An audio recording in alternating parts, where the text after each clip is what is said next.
It is the 20th of December. That is a Tuesday in this year, 2016. You are listening to the Giant Bombcast. Our long, dark, Reichertless night has begun. Oh, that's Rory over there. Hey. I thought it was. Oh, I'm sorry. Two R's. So you should have shaved your head and grown a beard if you were trying to play the part. I can't do either of those things. No. You shouldn't. No. No, definitely shouldn't. I shaved my head once, and I have a very irregular head shape. Okay. What's right. the word for Isn't that frenetics? like a weird surprise? Like, Yeah, I you know, know. yeah, it's the first It's time like you a- shave it's your like head. it's a and you're like, funky egg. oh, why did I do this? Oh, Yeah. God. Now I've got to live with this or wear a The hat. egg has been left out of the refrigerator for too long. It's gotten misshapen and bulky. Always the risk you run. Yeah, you don't know until you do it once. There's a lot of... You've cut your own hair before, right? I do still do. Yeah. I do it every time. I haven't had a haircut, like a good haircut. Well, I've had, when we go to E3, that little barbershop at the Standard. Really Oh, good. sure. Yeah. Have you gone there? Fancy But apart from that, yeah, I go down there, but apart from that, I still use my clippers. From How when I much? was- How much does that cost? Like $50, 45 something. What number are you Freaking use? salon in the lobby of Yeah, the 4 or Standard. 6? 6 on top, 4 on the sides, 2 in the back. Wow. But I can't see the back when I cut my own hair, so usually it winds up looking like it probably does right now. I have no idea how it looks. I'm down to I think That's it's not bad. I think it's a 1A on the sides. 1A? Yeah. Wow. I didn't know that they drilled down that I was a 2 for a long time, and then I was like, oh, maybe a little shorter, and then I was like, 1 is maybe too short, and then they were like, what if we did 1A? Yay. It's like the secret. I've it's the been- secret clipper length the between secret 2 and menu 1. of haircuts. Yeah. over There is a whole little set of clippers in there, like the ear taper. I found that filter the other day because I just used the 2 and just went back and it all looked shitty. Yeah. And then I tried to use a taper, but doing anything on your head in a mirror is really, really, obviously, you know, it's very, very tough. So, but luckily I don't give a shit about how my hair looks, so it kind of works out. That's for me. that's an I've advantage. saved Yeah. literally It's a feather in your cap, dozens of dollars over the last few years from cutting my own At hair. least. especially in this town. Yeah. Yeah, Dan has permanently left this building. That's right. Not the company. No. No, He's. but He's. this I think he's office. somewhere in Kansas by now, and he'll be on the a cornfield Beastcast in a couple somewhere. weeks here, in a week yes. or two, however, whatever. I don't know. What day is it? 20th. What's Yes. that mean? Yes. Not next week. I don't Well, know. Actually, well, I don't know. Time tends to blur at this time of Yeah, year. God, I'm staggering As into we- this break. as Just crawling along. We Yeah. frantically try to get all of the Game of the Year stuff put together and somehow maintain a website at the same time. I'd say I have about 20% of my stuff done that I need to do. Yeah. I've had some other. I recorded another thing that'll go up at some point here. And I'm Okay. recording something else today, Okay. or no, tomorrow. That'll end up. I think tomorrow's thing will end up going up around Game of the Year time. We've got a lot of moving parts on our side. Like, Yeah. you know, Vinny's doing one thing, and then it gets passed off to me, and then gets passed off to Drew. You guys So, shooting giant files across the country. kind of, Yeah. sort of, No? yeah, Sorta? a few. Yeah. Most of the processing is going to be done over on this side. 'Cause that's where the files live. Yeah. So, I made a big Excel document. You Yeah. did. That was handy. That was you would be shocked at how much time goes into discussing things like what should the headline on this be? The deck. Or hey, Decks take forever. should both of these get promoted or should only one of them get promoted? Though I might say that this is actually the first year that we've had those conversations as early as we should have them, yes. as opposed to as things are going Yes. up and realizing, oh shit, we're putting up 4 things with the exact same headline. I'm just going to write text recap at the end of this one. Right. And that's a terrible way to phrase it, but it's fucking, I don't have time. Yeah. Where this deck still says placeholder. Right. So I'm going to make something up and Yeah. it's terrible, but save. I was sitting there yesterday going like, what time should these podcasts run and what should it say and what I don't have the thumbnail yet. And then Drew rolled up with the Game of the Year published Bible. Try copy pasting stuff to Facebook, those links, because they already have a deck, and yet I have to write something also descriptive again when there's already a deck there. And I feel like I feel compelled to make something slightly original, but it's always like, Hey, hi. hey, take a look at this quick look. Try You doing should just write, hello, my name is Matt Rory, and this is a link I am posting to Facebook.com. Comic Vine used to just copy paste the URLs, just didn't even bother to change it, and they somehow have like 500,000 Facebook likes. whatever They just- works. It's just pure content, man. We should cover comics. We should. Social media strategy. If we ran comic book movie trailers on our social media Yeah. channels, we would probably be There you doing go. those numbers would be higher for Think whatever about that. that's worth. It's worth considering. Engagement. Yeah. Got all the podcasts in, Yeah. locked in. Spent most of yesterday afternoon getting all those crunched down. Cool. Pretty solid runtime. Yeah? Yeah. Oh, It's like yeah. 15 hours or something. Something total? roughly about 15 hours of deliberation podcasts. So if you don't want to spend the holidays with your family, just put your headphones on. I think that, I mean, honestly, that's part of why we ended up doing it this way. Is I think there are a lot of people. Well, it's like a week that like we're not here, so it's like here's a way to put stuff up during that week. But I don't know. I always felt like at least a little strongly about the idea of like, hey man, sometimes the holidays are fucking super terrible, so here's at least something new. Like no one else is doing anything new this week, so here's at least something that you haven't seen or heard before. Here's some grown men arguing about video games instead of politics. That's super important topics. Yeah. Like video games. Right. Yeah, a lot of people have time on their hands at the holidays. Yeah. Totally. Even if you're not trying to escape terrible family situations or whatever it is. Yeah, no, I've got stuff that I'm like, okay, like stuff that like, oh, I should watch this. Then became like, oh, you know what? Maybe I'll just watch this when the break rolls around. Yeah. Like, I'll probably go see that Star Wars at some point. I saw Star Wars. gonna go Star see Wars pretty good. Did you? Yeah, pretty Star good. Wars. I thought it was all right. Enjoy it. I saw it last night. Yeah. We're gonna try and do the drive-in this weekend. Oh, I nice. think. Yeah. Yeah. We'll see. I didn't see the last one. The Yeah, you Force never, Awakens. Awakens. Is that, yeah, Not bad, man. I never saw it. It's all right. Yeah, I don't know. Got But- lightsabers. it's okay. Something about this, like conceptually, seems interesting. I guess It's terms as of- much of an offshoot as possible. Gary Whitta's so, Star Wars. right? Yeah. Like you won't need Yeah. to like be well versed in the lore. Oh, to I appreciate know this, everything I'm about sure. the lore. You What do. is there to know? Of course I you don't do, know. because Yeah. it's just Star Wars, but with PC gaming. Right? Yeah, That's basically totally. the story. My problem is Yeah. I had a lady sitting 2 seats away from me who could not stop whispering to her boyfriend or husband about, That's Han Solo. I thought there were Jedi in this movie. Where are the Jedi? What's that robot's name? Like, is that when is Darth Vader going to show up? All that kind of stuff. Cool. Yeah, it was incessant, and it wasn't bad enough to make a scene about. Like I wasn't going to yell at anybody, shut up. So my secret trick for movie whisperers is bring an earbud and put one earbud in on the side, Okay. and it gets rid of that sibilance. Yeah. That's all I could hear, and then like, that works. I was gonna say, just shit your pants, and they'll move. Eventually. this was at the Kabuki up in the Sundance Kabuki. So I think it was on my third $15 cider. I had about 60 ounces of cider. $15? To be fair, those ciders are God. sizable. They're 22 ounces. Oh, yeah. that's a Yeah. double Alright. size. Okay, that's a little more sensible. So I was both getting tipsy enough to not give a shit about somebody whispering, but that's also like tipsy six, enough. That's like 6 drinks.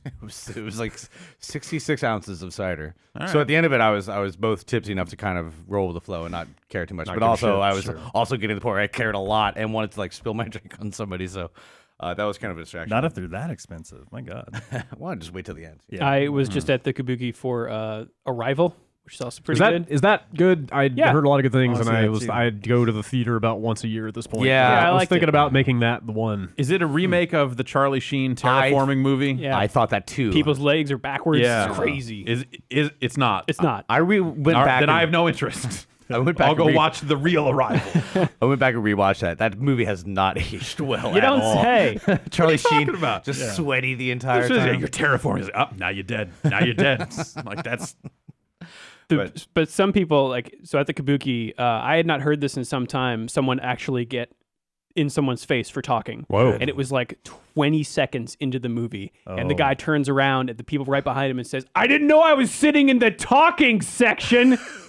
All right, Not Good for bad. him. And Not then bad. pin drop silence. that's direct and to the point. I mean, like I couldn't believe it. established All right. dominance out of Yeah, the gate, yeah, right? I guess Like, so. if you're an asshole from minute one, then like, what are people gonna do? Nip that shit in the bud. Either they're gonna have to like fucking go over the top on you and out asshole you, but we're like, oh, now I'm talking Some- like a motherfucker That's for this people movie. would. That's Yeah. the thing. You never know how it's going to go. Right? Yeah. You have to be prepared for that to backfire. Right. Yeah. You got to be ready to stand your ground if Yeah. you're gonna take that stand. And only the draft house is the only place where they have people like walking around. If they hear you talk, they will fucking kick you out. Yeah, they I, will. I don't have the patience to like go get an usher or anything like I've that. never even tried to go to the draft house since it opened here. It's I just figured, really I figured busy. that's the thing. It's like it's in the middle of the reserve fucking seats. mission. When I was gonna I get figured the, it's like the theater that everybody tries to go to. well, it's reserved seats, and also anything big has like 1 week. They have one huge theater there, which is really nice. It's massive. But the other ones are all like 30 seats. So if you don't go the first week of Star Wars, it gets bumped off for whatever else is coming out that week. So I tried to get to draft house tickets, but I popped on my phone. You're 7,000th in line. I was like trying to get Hamilton tickets. It was just like, nah, not gonna happen. Nope. Forget it. Pass. Not worth it. Like everything comes out soon, relatively quick, quickly. 3 months later, and we've talked about this many times. Like my TV's fucking great now. Like holy shit, I got a home theater set up. It sounds real fucking good. Mm-hmm. So and it's easier to avoid. Like there was like 3 years where everybody's like, oh, spoilers on the internet. They're gonna tell people Dumbledore dies. Now it's like if you don't like fucking go out of your way to find the stuff, it's not really, people aren't really like yelling it at you anymore. I think Star Wars can really unless you play EVE Online. I miss the old days. Honestly, I turned the corner on that. I did the exact same thing with Rogue One that I did with Force Awakens last year, which was just go and read everything that happens in it, like the second that information was out there. Wow. Nothing really surprising. And now I don't know if I'm going to go see it. I like the part with the Death Star. Yeah, that sounds okay. They got Death Star. They got Death Star. They do. Huh? I'll probably go see it at some point. Yeah, I don't know. There was some story recently about like Apple trying to negotiate the idea of like, hey, what if we just had a really expensive movie rental that you could watch like the week after That's it came been going out? around. I feel like that something. stuff like that has been floated for years. No, there have been systems where you quite caught on. There totally are systems like at hotels. Oh, do those exist? Yeah. You're talking about like literally the day that it's available, or like a week or two later or something. Like, not quite hotel availability, not quite airplane availability. But like, sooner than that. No, there was one system that was around when I was writing for Screened. I remember very specifically. It was like $10,000 a year and $500 the week of. You could bring in your entire family and whoever. Like this is for rich people, basically. But yeah. They've been talking about shortening. I saw a like. I think it was on 60 Minutes or something, but it was basically a Cribs for John Bon Jovi, and he's got one of those setups in his house. They've been talking about shortening the release window between theatrical and like home video for a long time. And some places do day and date, but movie theaters get really fucking upset when they start talking about, hey, we're gonna have the DVD out in a month. Like they just stopped. There've been a few times where they just, I'm not gonna show the movie then because we're not gonna make our money on it. Like I feel like at that point, like I look at it as like, is the movie exhibition industry actually worth sustaining? Because it's at some point it's like, well, okay, then movie theaters can go out of business. Like it's fine. Cultural landmark of the American 20th century. I guess. But, leaving the house is for suckers. Yeah, I know. I mean, every time I go, I get so anxious about who I'm going to be sitting around. Are they going to be talking? Are they going to take my reserved seat and I have to go get somebody to fucking... It's becoming huge business overseas, though. So right. So like, movie production is not going to go away in the form that it exists. Totally. So that's why I look at it as like, is the American film exhibition industry specifically, or North American, I guess, like, is that worth keeping afloat? I think it's changing more than anything. Yeah. I mean, just like arcades, you would pack in as many arcade machines as you could. That's kind of died out, and now they're just putting in bigger machines. So in the movie industry, they're putting in couches, they're putting in tables. You can order food at or like IMAX, something so larger than life. Right, like D box. D box, something that matters. I mean, it's kind of the exact same situation, right? Of like theaters and arcades both existed because you couldn't get that at home, and now you can kind of get. So they need to change up the experience. Just about the same thing. Mm-hmm. But also, I have a couch and beers at my house, so like that aspect of it seems. Can I go over? Totally. Yeah, I think our bill for food at the end of the night was like $200 for 3 people between like for beer, 4 people. Three. I don't want to say that's like average. I've been to plenty. No, of it's I don't know. It was a lot of money. And grill places. We got toasted, so it was, get a frozen pizza and a 6-pack at home. I had a really nice Fucking steak party sandwich. pizza, Like, it man. was really good. So I'm not complaining. It was just like, every time I go to the theater, I'm like, why do I do this to myself? I was thinking about going to the Arrival this weekend. I think I'll just wait for Blu-ray. No. Yeah. Okay.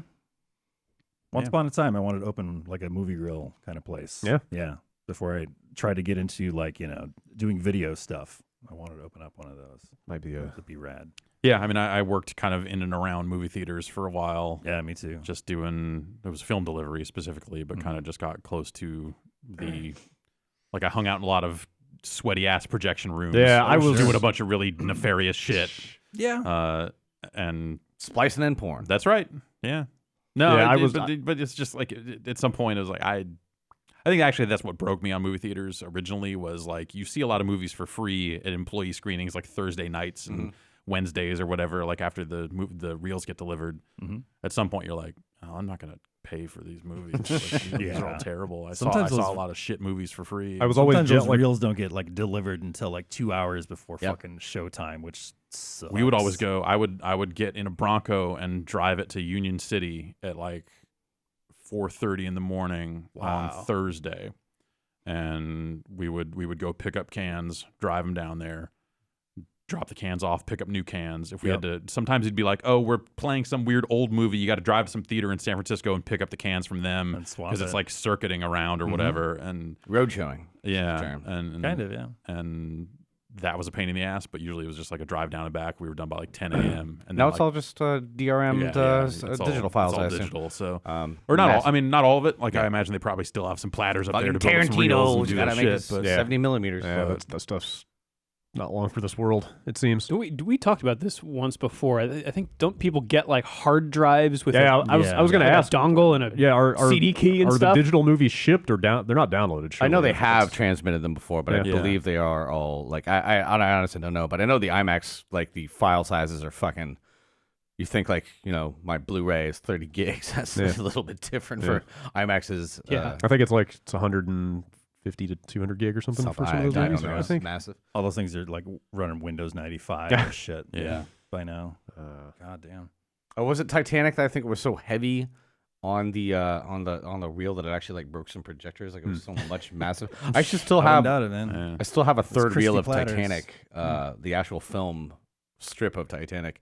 That's somebody sitting in the screen. It's like behind my. I don't know what I did to that. just Did I like give it away? just like one reel of Yeah, it. yeah. I looked through it. It's like that dude on the door. I've got an 8 Mile trailer. I have a Star just Wars all- Phantom Menace trailer. all up, yes, whatever. yeah. Where did I have 35 millimeter prints of like the Revenge of the Sith trailer and maybe one Somebody other sent them in one? the screen, I think. Is that where those came from? Maybe. Somebody mailed them in. I should really? give I don't know where parts it's All away. rolled up. And Yeah, the entire trailer, it's just not a trailer. Like a clip? Just Nice. like 3-minute trailer or whatever. It's a little 35 mil. Yeah, movies. Those are cool to have. Movies. They're are cool. great.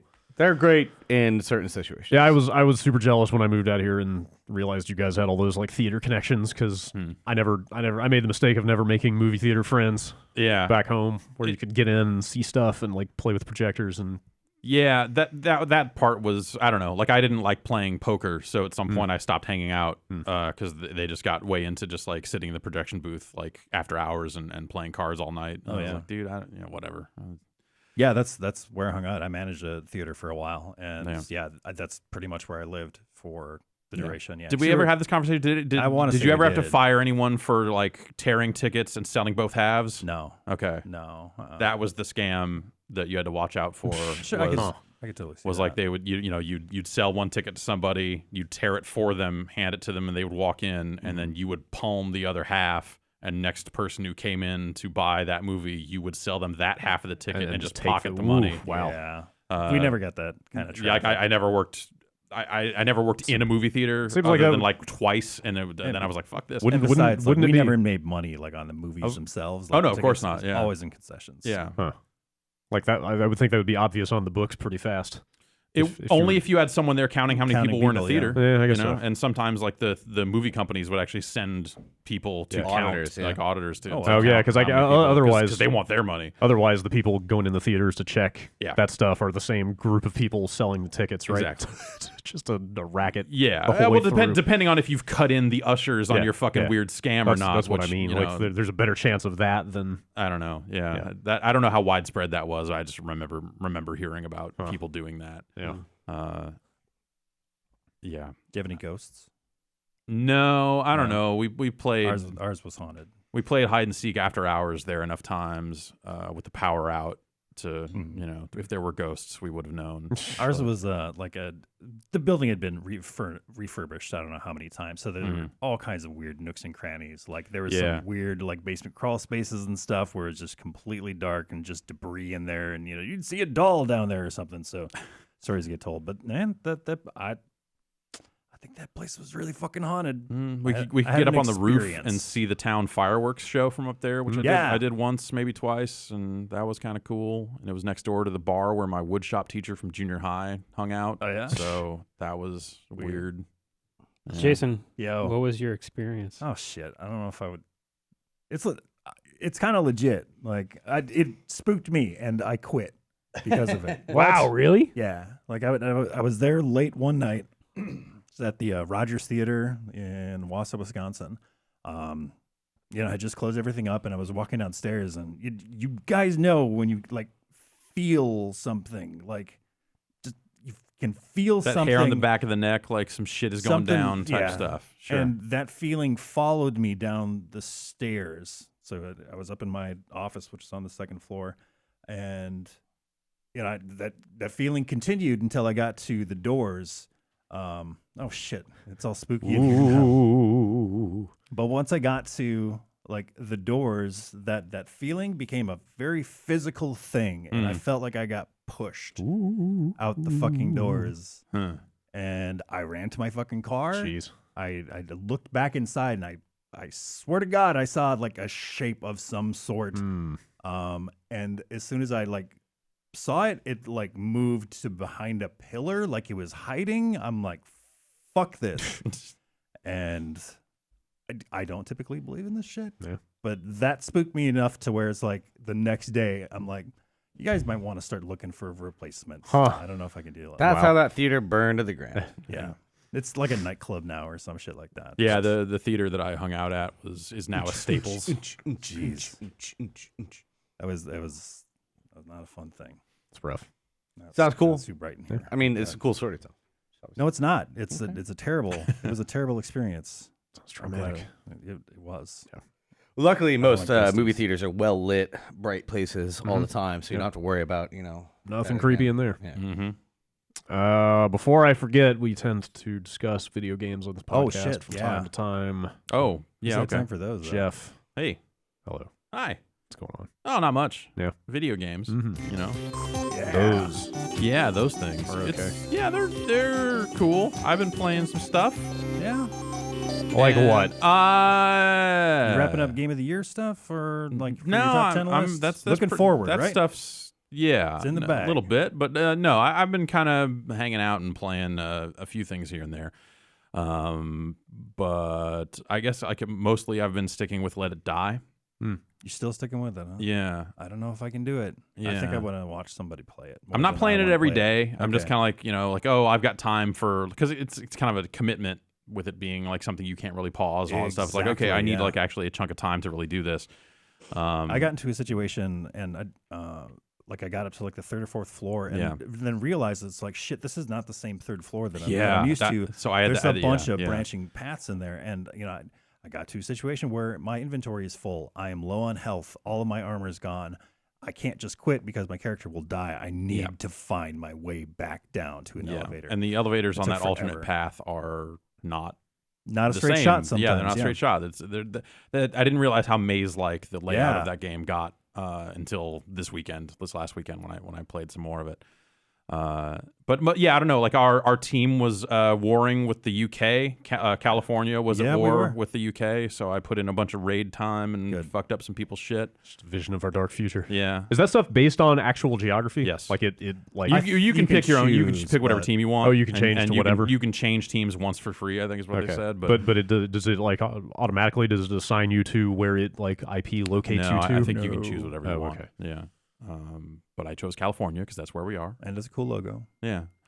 And raided people in the UK a bunch and stole a bunch of shit. Sweet. Stole a fighter, which then apparently when you have a fighter in your bathroom, that is a good way to get raided immediately. Oh, really? That shit was gone like that. Oh. And you need to hang on to it for 2 days to keep that fighter. So my concern is that I don't like there's a whole thing about like putting your AI, you have a wide array of fighters at your disposal, and you're supposed to put all of them but one, the one you're currently controlling, in your base as defense. And I don't know. I have yet to fail a raid, even when there's been like 6 guys to fight. It just takes time. The limiting AI factor, seems pretty dumb, the limiting factor is that you have 3 minutes to complete the raid.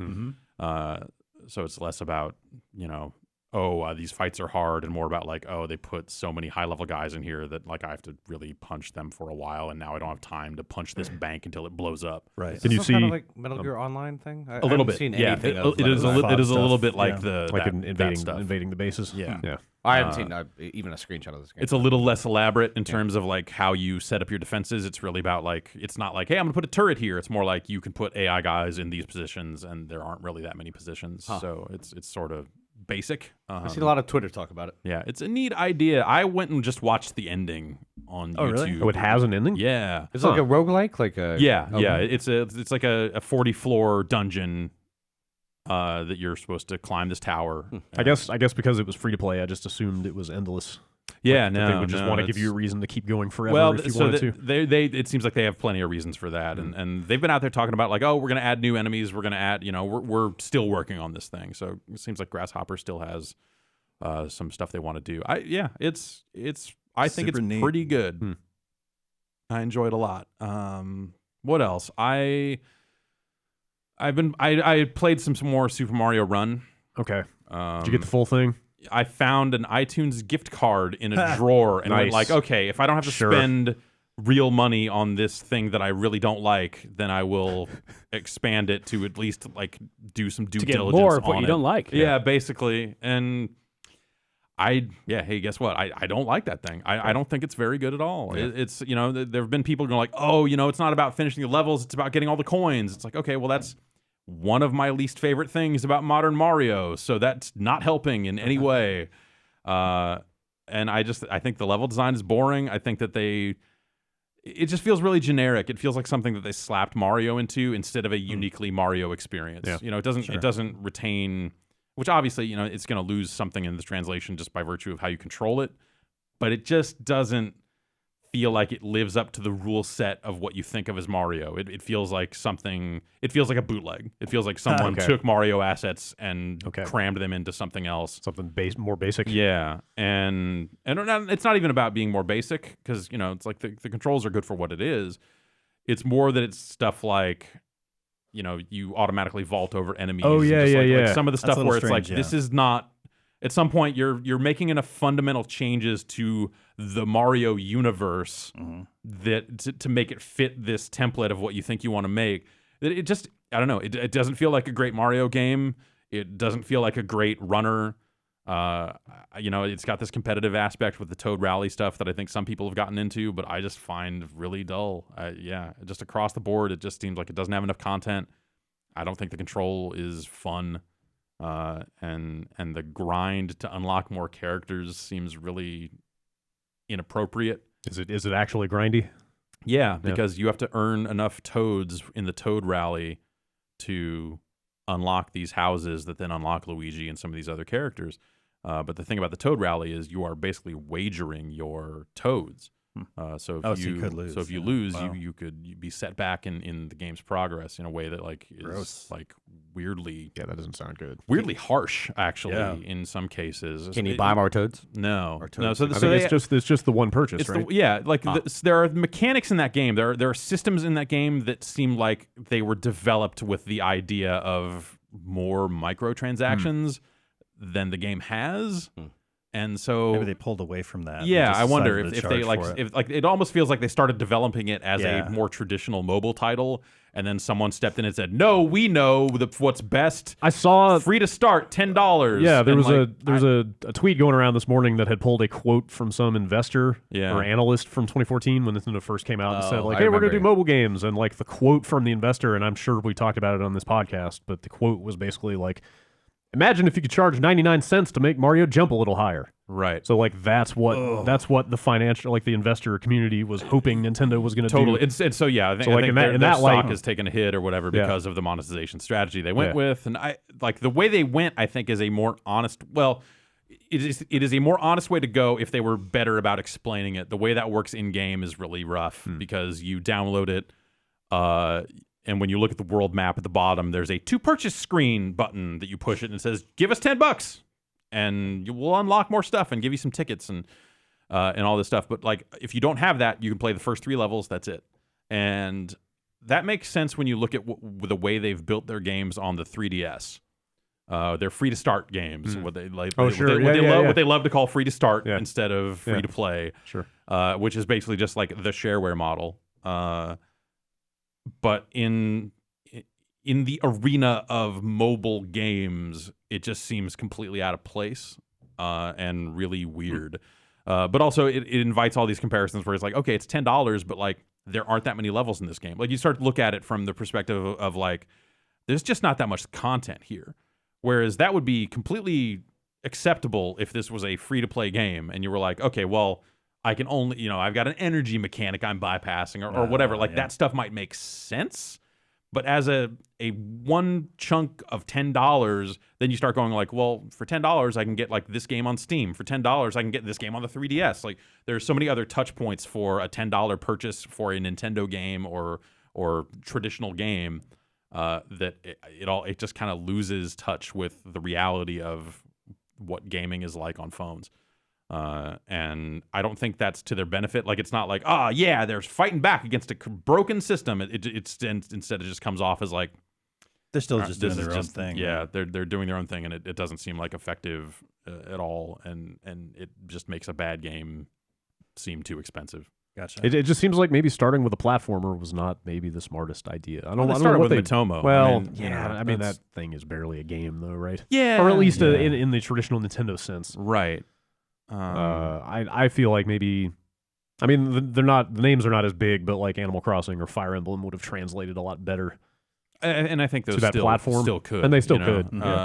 It's like I said, it's mostly. I think my main problem with it is that it just doesn't capture the spirit of a Mario game. Sure. Yeah. And I think there's a way to translate that Mario feel into a limited control game that you play on phones. Yeah, and totally. I just don't think they nailed it. I think the gameplay is the part where it really falls apart. Yeah, it was the part where you told me, it was like the day after it came out, you told me the thing about you don't die when you run into enemies, you vault over them. Like that was the point for me where I was like, wait, what actually is like this it's thing? like Box Maker all of a sudden. Yeah. It's just like, we made this bootleg Mario game where we changed some of the rules, and it's not what I'm looking for. Yeah, I don't know. I'm pretty disappointed. I had hoped that this would be a little more engaging. Seems like the consensus in a Mario-esque way. Yeah. The loose consensus seems fairly disappointed from what I've seen people saying. It seems mixed. I think some people get really into the coin stuff because there's like 3 different coin layouts per level, so you have reasons to like master a run through a level in a few different ways to get these coins. But like I don't want to engage with that in traditional modern Mario games. Yeah. So like the last time I wanted to get those, like all the coins in a level was Mario World. I think past that, the coin mechanics of like, hey, especially when they limit your progress, like, hey, you're not going to be able to get to this world unless you have X number of these secret coins. Like, do you need specific characters for some of those runs? Do you know? I don't know. Yeah, that's a good question. It seems like you probably would. Yeah, we saw in the quick look as soon as Dan got Peach, she's got the floaty SMB2 jump, and Luigi's in it, so presumably he jumps higher and all that sort of stuff. And you don't even have to pay 99 cents. That's great to jump higher. Yeah. That analyst was wrong. How far we've come. I don't know. It's such a weird. It's a weird mix of things. It's like I'm certainly not out here saying like it should be that extreme of microtransaction based stuff, but I would feel a lot better about this game if I maybe put like $2 into it for some more Toad Rally tickets with the option to maybe get more someday or not. Yeah. Than the idea of pay $10 for this game that just doesn't have enough levels in it to feel worth it. Yeah. So, yeah. Let's see, and then I don't know. That's Apple exclusive right now, right? Right now, it's coming to Android. I looked it up on the Android store. Oh, there's got to be a bunch of. I've seen some. They're just called Download Super Mario Run, and all it is like a reminder app that will tell you when it's available. Okay, and if you wanna get a bunch of ads for this app that'll tell you when another app is available, people have made plenty of those. That's pretty good. I do find it really funny to search through not just Android but the iOS store to see what kind of bullshit people come up with. Yeah, there's a lot of really crazy shit. Ingenuity. Right. Yeah, there's a lot of keywords and stuff that don't even necessarily have to be part of your game's title. What was it? I was looking last week. Someone had discovered. I think this has been around for a while. But if you are a company that has put out other apps that have words commonly used in popular games in the title, that will make all of your apps surface higher in search. Oh, man. So you could have 3 dummy apps that are called Super Mario Grand Theft Auto, and then then have another app that is called something totally normal and legit. The thing you actually want to sell. Yeah. And then that thing can surface in searches for other things. There are multiple guides for Super Mario Run on Android, a platform where it's not even available yet. Guides? So, guides, like walkthroughs, I suppose. I saw a Super Plumber Run going around on Android that looks pretty similar. Yeah. I love both those stores are just so fucked. Yeah, Like I just love Apple that and, bullshit. It's fantastic. Yeah, I would never use the store itself to discover stuff I want. I just go by But word it's of weird. mouth and like If you external. do That that, doesn't like they hit everything, They though. program the front page of Oh, the I App know. Store. Yeah, you're you right. know, You're so right. they've got. But by the time I get there, I've heard about most of the stuff on their front Yeah. page because that's the stuff that gets the word It's of like, mouth. what is it? you Like know? half of IGN's crew from the early Yeah. aughts and 90s is at Apple now, Right. programming that page or Right. whatever. My favorite thing is that half the time when people have, not half the time, but we get a lot of support emails from people who said that, hey, my poker game charged me $10 and I don't know why you guys are charging me money. Can I get it back? They either Google Giant Bomb and they find the game on our site and somehow find the support email address. Weird. The other one is that apparently Amazon has their own like Kindle store. Apparently, if you email Amazon saying that a game ripped you off, they will refer you back to the support at Giant Bomb email address. I have no idea why. And So you've gotten like multiple. I get a lot of emails fucking like pissed off that. people. Like my son paid for this game and he somehow rang up $80 in Game of War. Huh. And they're coming to me and like, sorry, can't do it. Can't help you, bro. I usually try to Google at least the publisher's name and refer them there. Yeah. But for some reason, Amazon thinks we are just the magnates of Somebody over of there. mobile What? free-to-play games. What yeah. the fuck? I've heard it multiple times. It's great. What? The support email address at Giant Bomb and Comic Find, just nonstop. That's got to be a treat. There's some fun stuff in there. I wonder if you should. I wonder how unscrupulous it would be if you just started pulling some of that stuff out. I mean, take the names out or whatever, but just Yeah. like, here's some of the fucking crazy dumb shit we get. Man, holy shit. I don't know. I'm happy to tales from the support email address anytime you guys want to. Because some I of it's ran really, like really... a secret Tumblr for a while about like game news tips because Game Informer we'd have people just send in the craziest shit. So I would just like post those anonymously. I haven't updated it in quite a while, but some of the shit that you hear. Yeah, That's I don't pretty think fun. we had a news tips address. We might still have some kind of address on the site, but I don't know. I think that Wait a might minute. Were you Surfer Girl? 74? all Not right. 74? No. I was not super. Supergirl was a very, very famous one for a while. Yeah. Yeah. Hasn't been one of those in a while.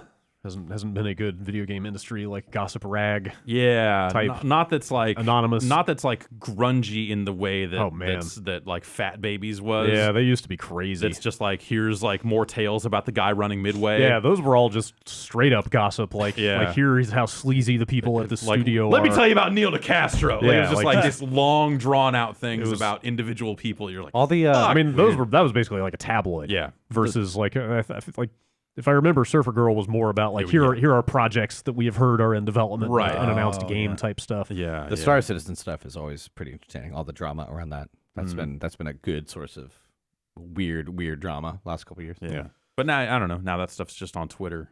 Yeah, that's true. Right. Stuff I mean- stuff gets out there Yeah. to some degree. Drew, I'm gonna take it down to the end of the table. What's up? What's going on? Final Fantasy 6. Yeah. You played a little bit of that on UPF. I did, man. That may have not been the best yeah. thing to show. I don't know. It was That's like where I was, That was man. intense action. Yeah. A lot of fighting. Yeah. Uh, I had a big old, I don't know if you call that a boss battle, a big encounter. Yeah, kind of Yeah. a big Boss encounter. story encounter with a bunch of fights. Yeah. Yeah, like all your I haven't gone back parties, to it yet. branch into three, and this is when they kind of come back and converge, and then Yeah. you got to like switch between all of them in this one battle. It's a cool part. Yeah. Yeah. Did you get much past that? No, not yet. Oh, okay. All right.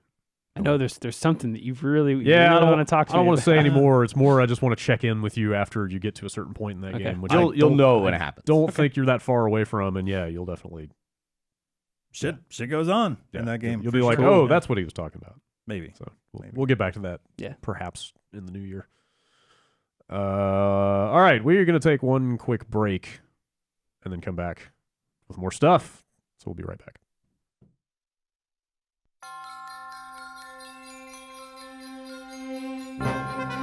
I've got a surprise for you. Oh yeah, I love surprises. All right, I'm going to lay it on you. Hit me. This podcast is brought to you in part by Squarespace. Whoa, who's I that? know. Squarespace is a place you can go to build a landing page, a beautiful gallery, a professional blog, an online store. Like landing, like can I land an airplane on that? You could land like a JPEG or a ping of an airplane Okay. on this web page. Kind of like an animated yeah. image of sorts. Yeah, of if an you, had airplane. if you had an animated image, you could definitely put it on a Squarespace website. It's that easy. Wow. cool. It's a simple, intuitive process that you can use to add and arrange your content with a click of a mouse. I have a mouse. All right, then. And I think I know how to use it. Okay, I'm pretty sure you're ahead of the game then. Sweet. And if you sign up for a year, you can get a free custom domain. Oh, So yeah. that's like a .com, a .net, .Vegas. yeah, hotparty.biz. Do they have .vodka? I don't know if .vodka actually exists yet. You could get .movie? blazers.bike. That's probably available. that's I don't know not if I bad. don't know if they allow it. I don't know if their free custom domains cover the entire topography of the internet. Yeah. But yeah, you can check that out and get a free custom domain. All right. They have beautiful templates that you can use to just kind of get a head start, or you can, just kind of customize it however you like without using a single plugin. Do your thing all freehand. Yeah, get crazy on the internet. People like to do that these days. Yeah, that's for sure. And if you want to sell stuff, you can. You can totally set up a store. I might. Yeah, it's easy. They've got customer support if you need it. You can chat with them 24/7. Get on the internet, talk to people on the internet, fix cool. your internet problems. Yeah. Start your free trial today at squarespace.com and enter the offer code BOMBCAST to get 10% off your first purchase. How about that? I shall. Yes.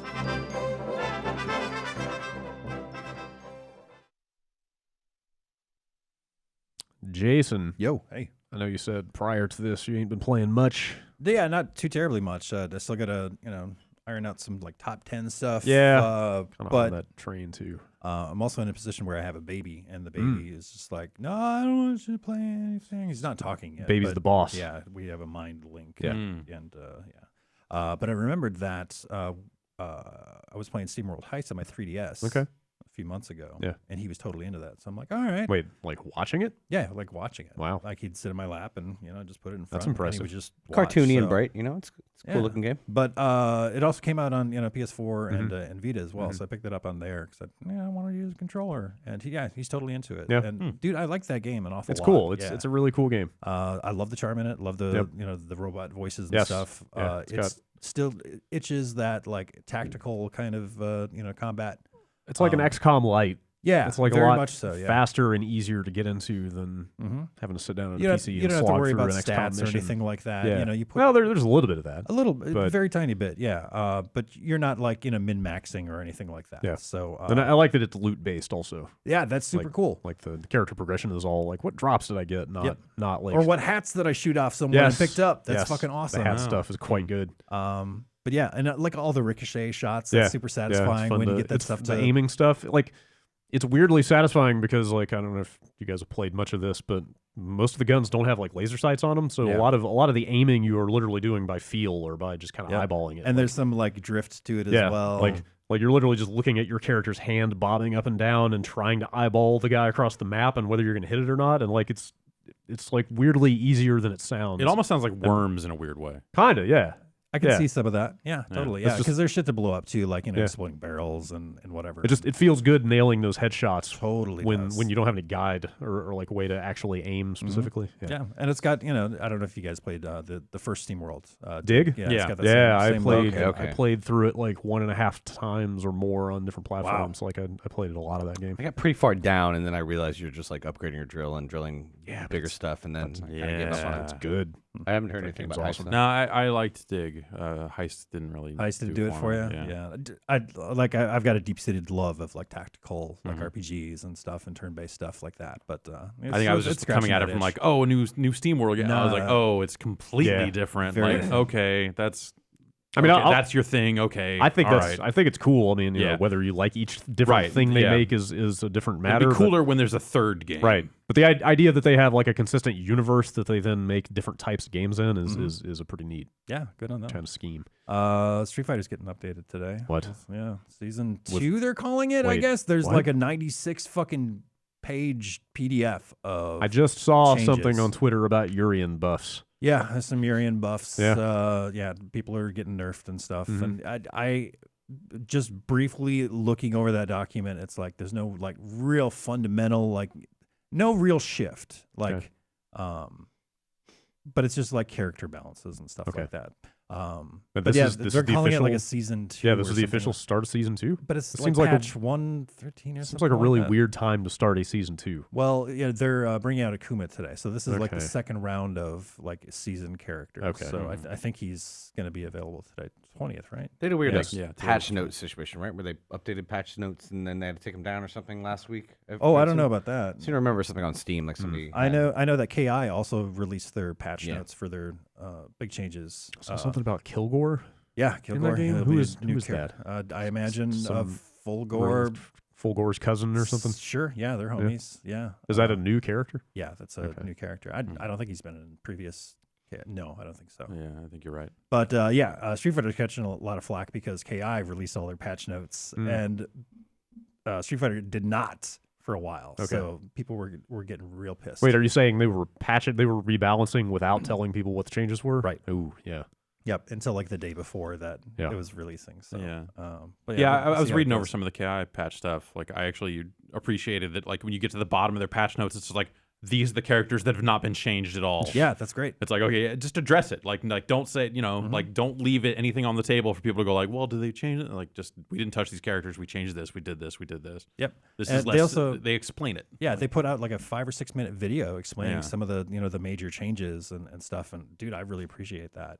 But it's still nothing like groundbreaking. The casual people, that don't get into that sort of stuff. It's just going to happen without much fanfare, I guess. But they got to keep on top of their game. But we'll see if these changes are. I don't know if it's going to bring anybody back in. I was going to say like at some point, I want to get back in. What's going to be the thing for.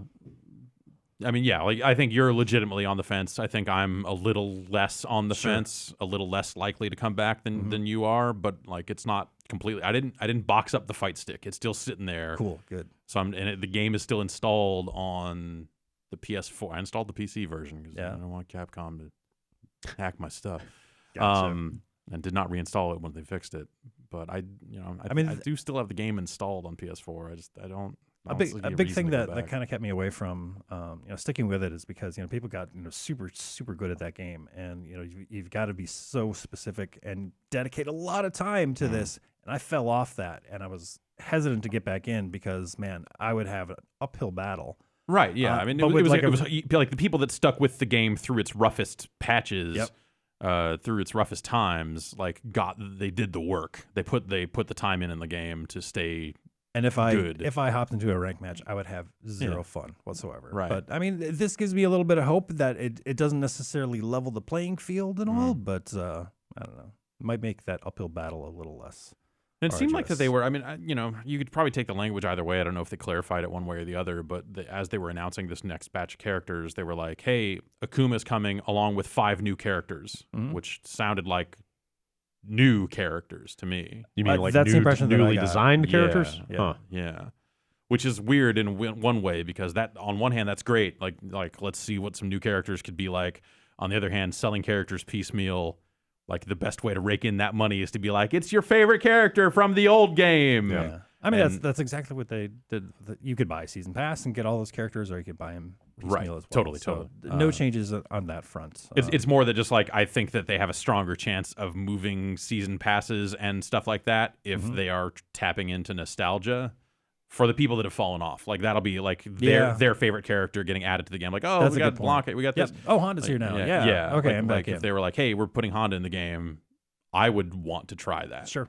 Absolutely. Has there been any detail at all about who the characters are? They always release no silhouettes, no nothing. No, they've done the silhouettes. Okay. Yeah, there was some speculation, but what you got? Anything good? Somebody from rival schools. I think that was debunked though. Oh man, if they started doing guest characters like that, I would be pretty against that. I think. Yeah, because she's just like a Sakura like for the most part. Yeah, I don't know. I don't know about the original characters. Like I don't like Nikali at all. Yeah.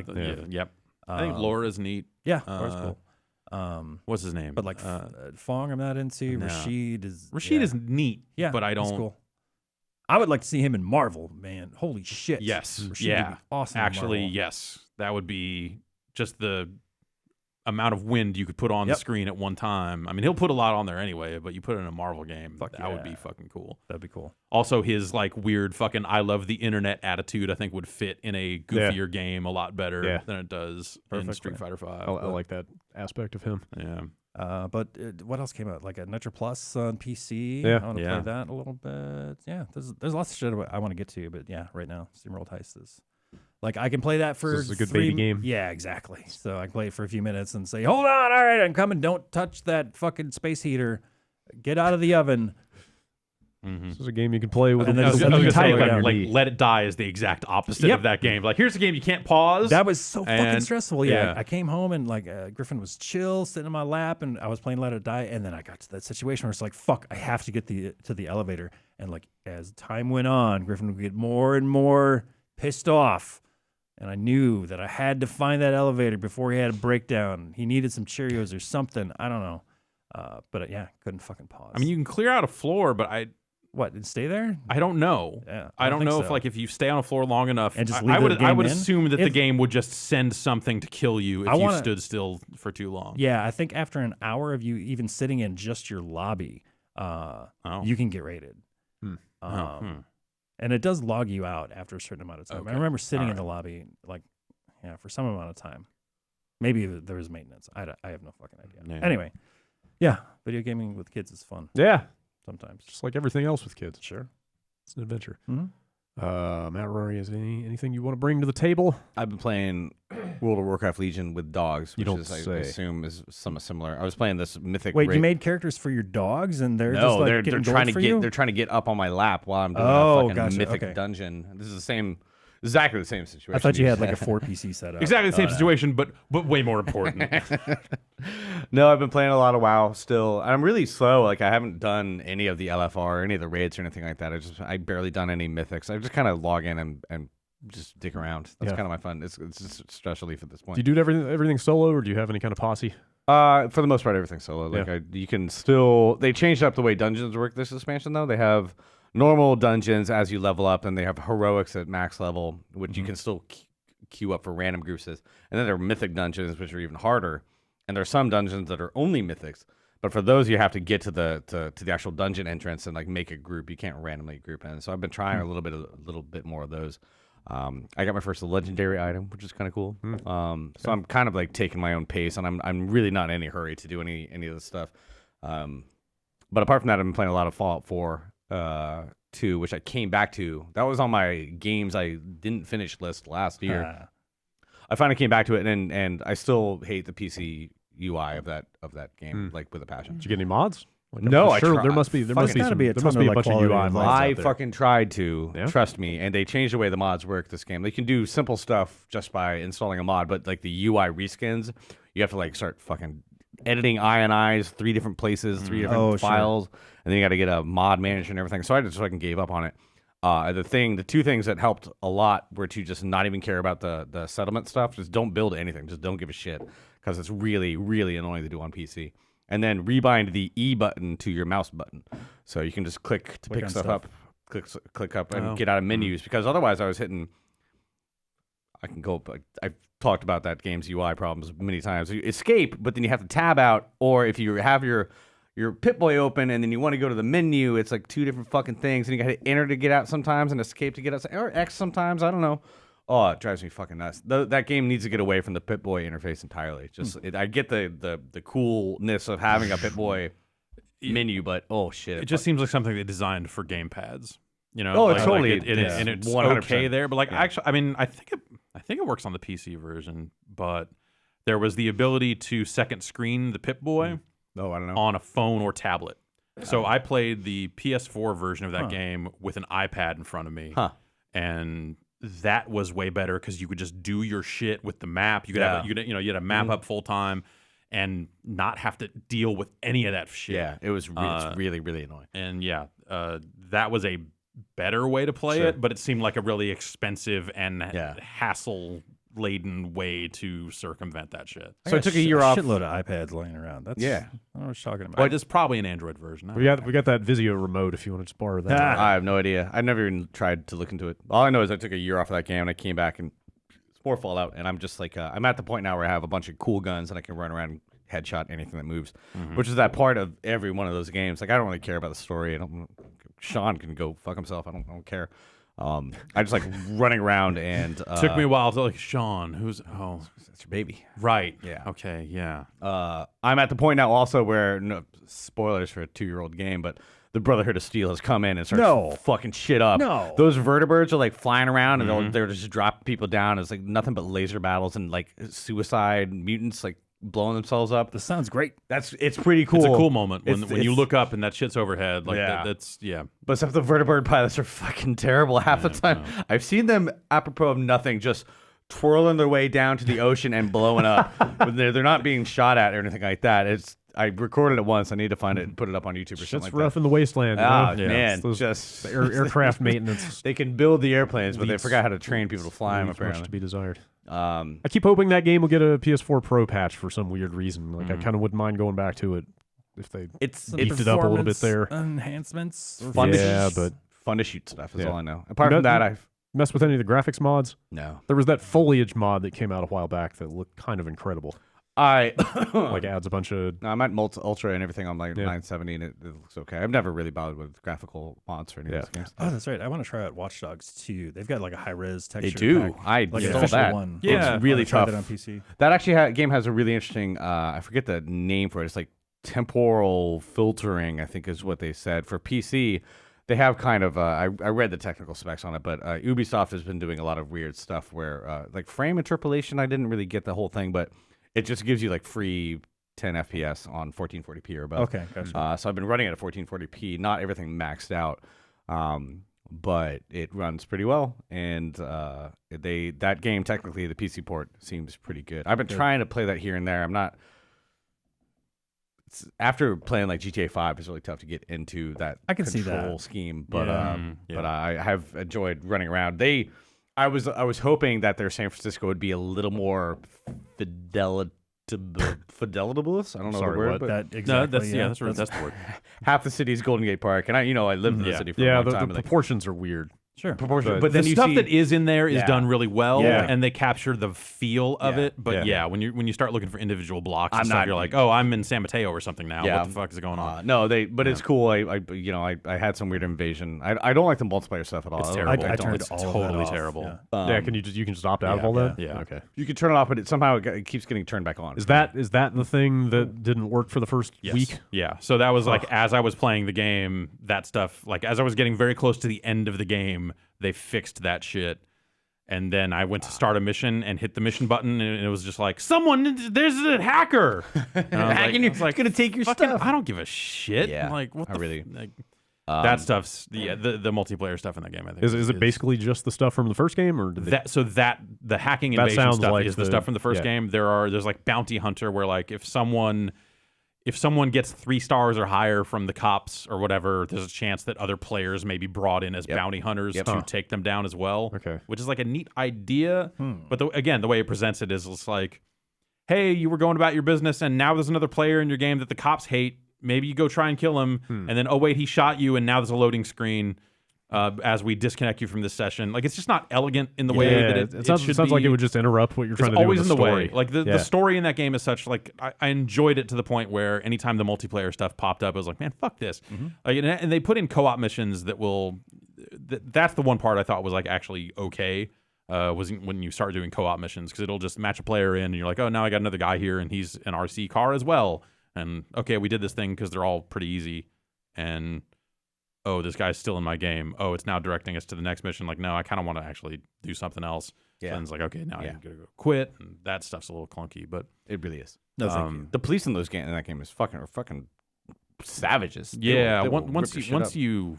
once you get like the kind of like late game abilities and stuff, like once you can just make a helicopter go away by pushing a button, that stuff you handle it. Yeah.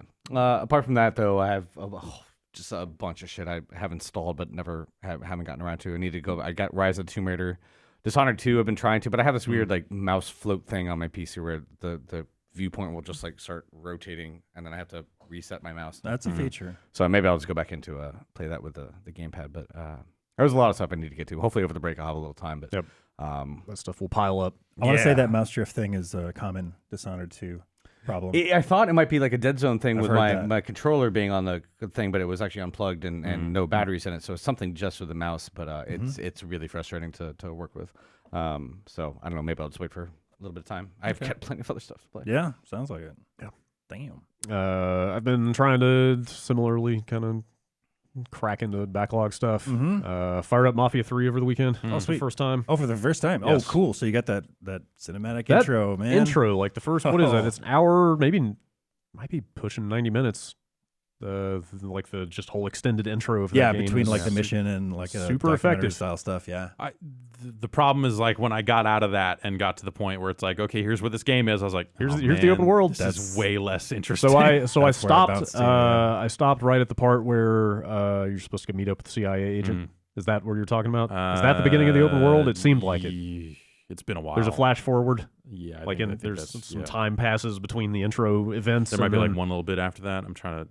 Anyway, like I'm out in the world now after the time has passed, and it seems like the intro was over, and it seemed like it was going to be like, all right, here's where we now just turn you loose for 60 hours to fuck around in the open world. Which I'm sure the story keeps going, but like like the open world stuff seems like it could be a good bit less. That intro less bit is interesting. so tight and like well produced and stuff. And specifically the way it's jumping back and forth in time periods, like you play through like a big chunk of the heist first, but then it interrupts the heist right in the middle and goes back like a year or a few days or something. And like sets up some events and some relationships. Like, then you do some more of the heist, and then it jumps around again. Like, and there's a bunch of modern day. I mean, you guys have seen it. Right. But there's a bunch of modern day like documentary interview stuff happening all at the same time. I like that like, as a framing thing. It was the documentary stuff. I think that stuff's really well done. Like you feel like you really know who the characters are and what the relationships are and who got backstabbed and all that shit. By the time that stuff is over, it was a nice setup. But yeah, like the third-person shooting and like the speedboat chase and some of that stuff was just like, this seems like an open-world game. Right. The parts where it was like all of a sudden, which hey, I guess that's an improvement over Mafia 2 in terms of being an open-world like game. If anything, it sounds like the open world has a lot of cool systemic stuff to do in it. Yeah. From like I've seen people compare it to like Far Cry games in that it's just like, here's a bunch of enemy encounters and bases and shit all over the place. If you just want to take like, over this stuff, if you just want a bunch of like random combat encounters where the AI is going to do a bunch of fuckery, to keep it interesting, like this is that, and that sounds kind of cool. But like, like the shooting and stuff that I saw early on was not the most exhilarating thing ever. Not that it needs to be, but at the same time, like I need a little more than just like cool story beats, to keep me plowing through.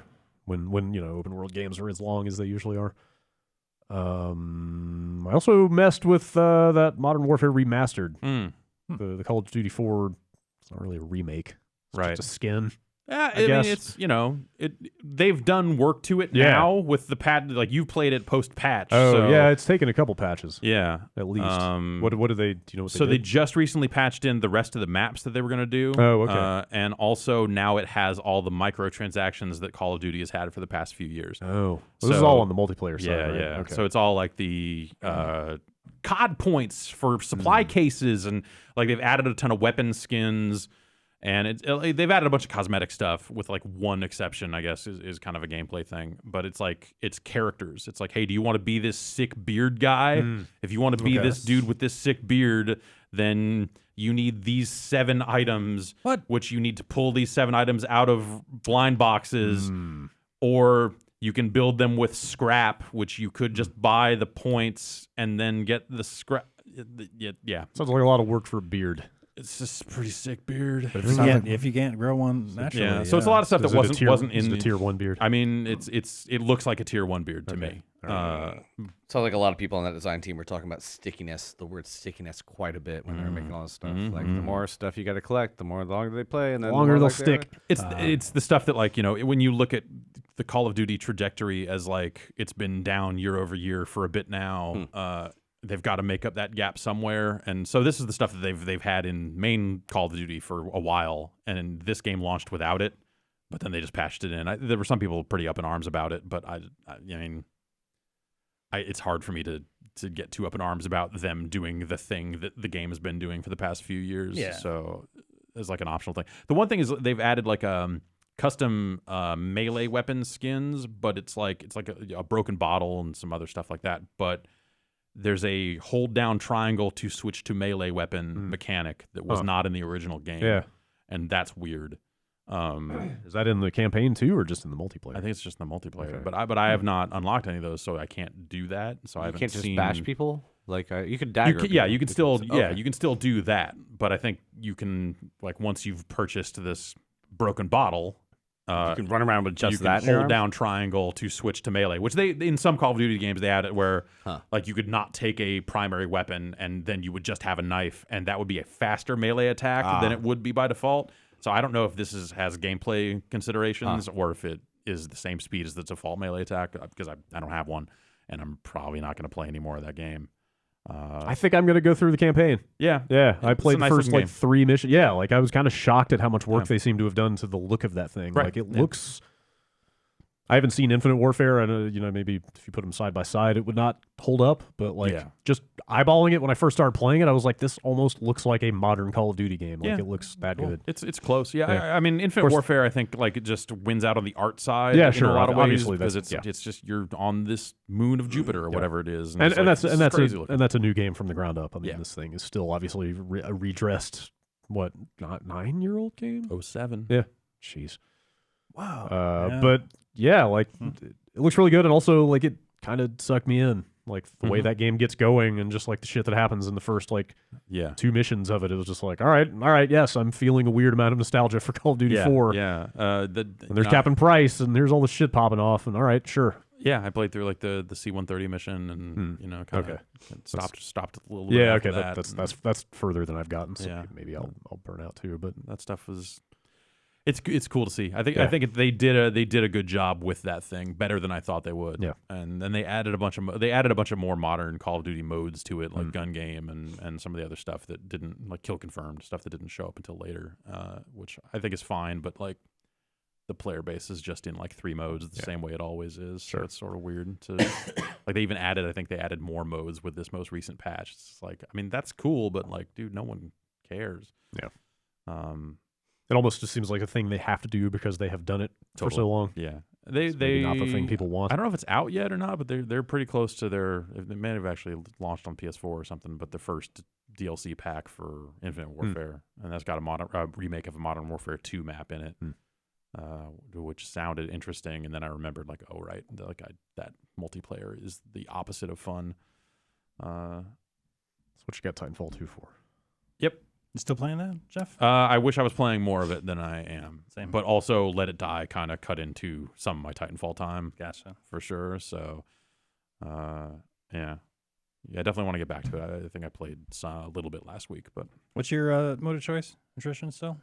Yeah, primarily attrition, some Last Titan Standing here and there, which I think is fun. And maybe a bounty hunt here and there, but sure. Yeah. Why not? Yeah. Why not? Cool. All right, that was video games. Finally, now let's talk about video games. Wait, specifically the news. A few headlines floating around in the game industry today, over the last week. Kick off with our now customary weekly Eurogamer Nintendo Switch leak. Bring it or report. Mm-hmm. Digital Foundry has got a big dump on the specs of the Nintendo Switch. Good for them. Which is... Where did those guys come from? What's that? They just Digital Foundry appears to me to have just showed up. No, it was a section of Eurogamer that has come to prominence more and more kind of as we talk more and more about specs stuff. Like they focus on that.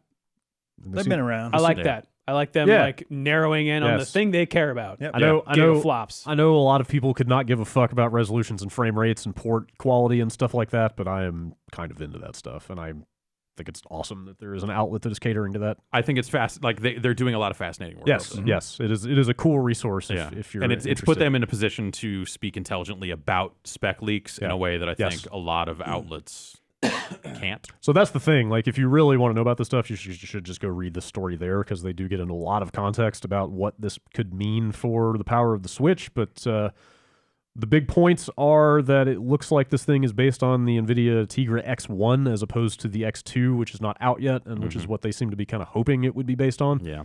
So the point is, like, the X1 is kind of, I hate to say the old shit.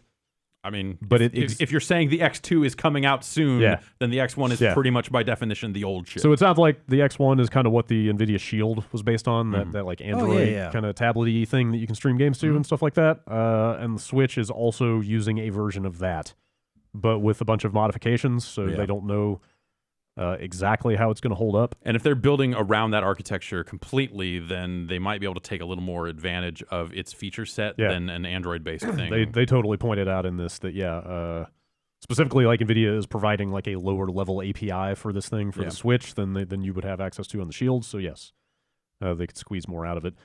But probably the bigger interesting thing with this story, and we kind of have speculated about this ourselves, is that they are confirming that the Switch will run way faster when it's plugged in to that dock. It's like GPU. Yeah, just the GPU. The CPU is going to be the same either way, but the GPU specifically is going to run like half the speed, more, 60%? More. It's like it's like the it's like 750 megahertz to 300 or something. In portable mode on battery, it runs at 40% of the speed that it runs at. In portable mode, plugged into power, will it clock up? Did they say anything about that? I don't. They didn't say. So. I don't. It doesn't seem like they know. I mean, but also, like that might not get them anything. Like if you think about that screen as like a 720p screen and a TV as a 1080p screen, then that seems like your clock difference. The perfect is right amount there. to scale up. That's specifically what they say in here. Yeah, is that they might be hitting 720 on the portable and 1080 hooked up to a TV. Yeah, and with the CPU running at the same speed, you're going to get like the same game stuff, the same like, logic and simulation and stuff. Either way, potentially.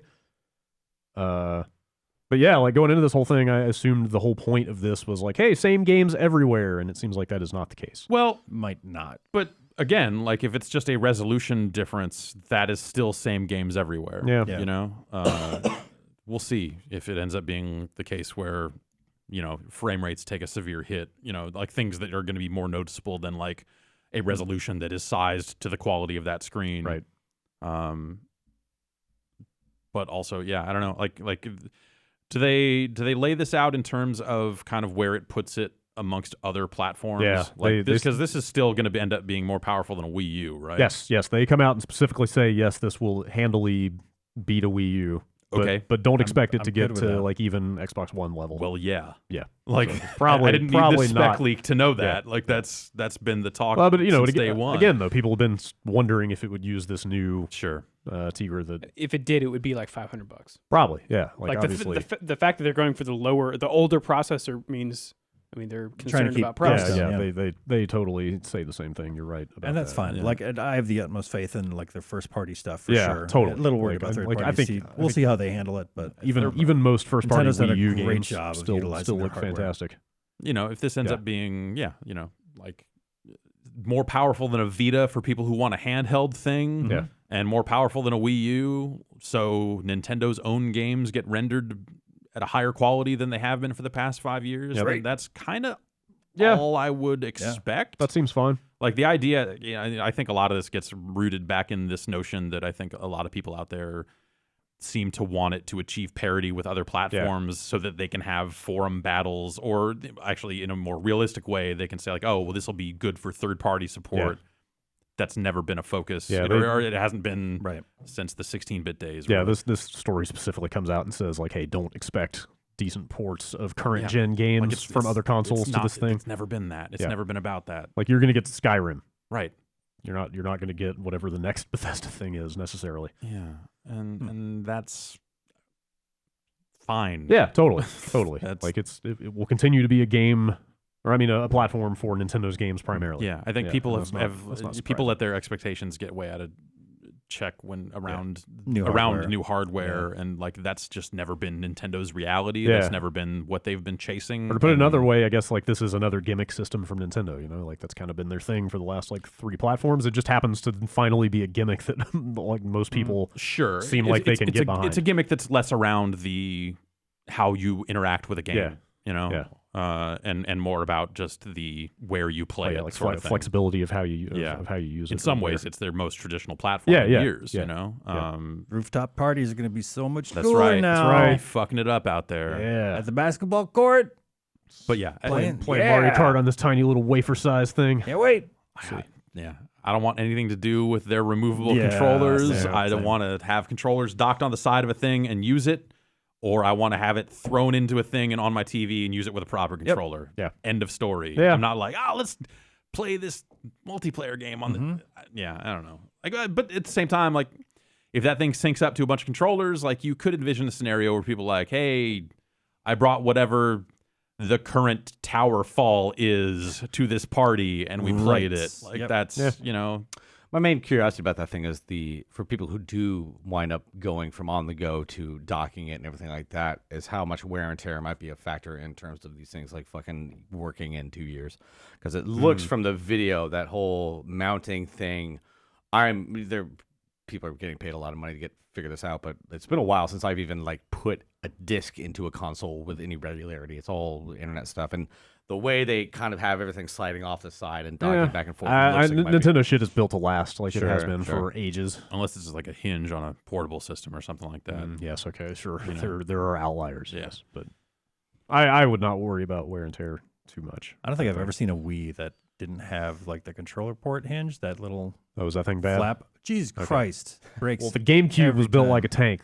Yes, it was. It really also. is. Like, I would put that on a Mace. I think we had that conversation. I was playing Metroid Prime once, and the cat ran by and knocked, like, tail caught the controller cord and literally pulled the GameCube off the shelf, like, fell on the floor, disc flew under the couch. Mm-hmm. Like, put it back, like, fish the disc out, put it back in, like, close the lid, put it back up, and, like, just kept playing. It was fine. Yeah. How was the cat? Like, Cat and ass. cat It was not my okay. cat, so I was okay. not super worried about it. But, yeah, typically their stuff is pretty solid. Yeah. Man, I would love to just be able to dock my Vita and just have it show up on my. I would love that for real.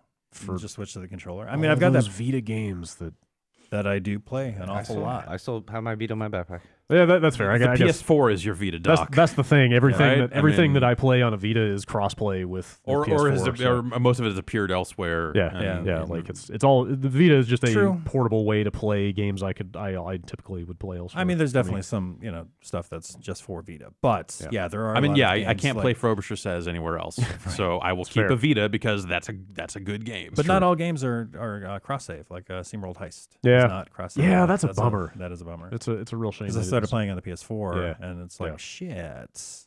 I I had- want to play I on had- Vita, but I I can't. had the same issue with that game. Mm. It's unfortunate. Some stuff's going down at Crytek. There's been some stories floating around for the last I don't know, They put out a press 3 release weeks. this Yeah, morning. yeah. Yeah. That's why Yeah. we're now talking about it because they have finally addressed it and Merry Christmas, everybody. closed a bunch of studios. But yeah, like there've been stories floating around the last 2-3 weeks about people not getting paid on time for a while.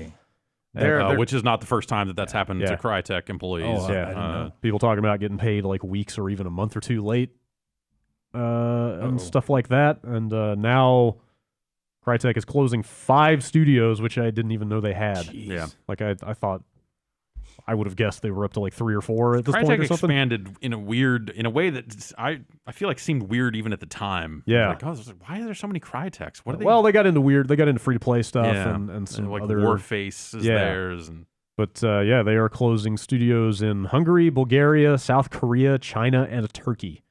okay. So that only leaves their main one in Frankfurt and one in the Ukraine. Have any upcoming projects have been announced? I'm assuming Crisis 4 is somewhere in there. I don't know. Who knows? at Does this point? EA own EA owns Crysis? Crysis, Ah. so I don't know that they would. Yeah. They've been doing a bunch of VR stuff. Are They've been kind of. Are they working on Star Citizen, or is Star Citizen only using their tech? I think it's just on their engine. Okay. Yeah. I don't think they are involved in that game. They put out Robinson the Journey, a Yeah. VR game that came out recently. Yeah, and the Climb. Like they've been doing Yeah. VR stuff for different companies. They did Rise. Like they kind of been doing a lot of mercenary projects, and then Yeah. they did that Homefront Right. game, Oh. which. Oh, So yeah. I guess that studio was gone too. Did that had already happened, right? That I mean Or- that game that was in middle of that game's development.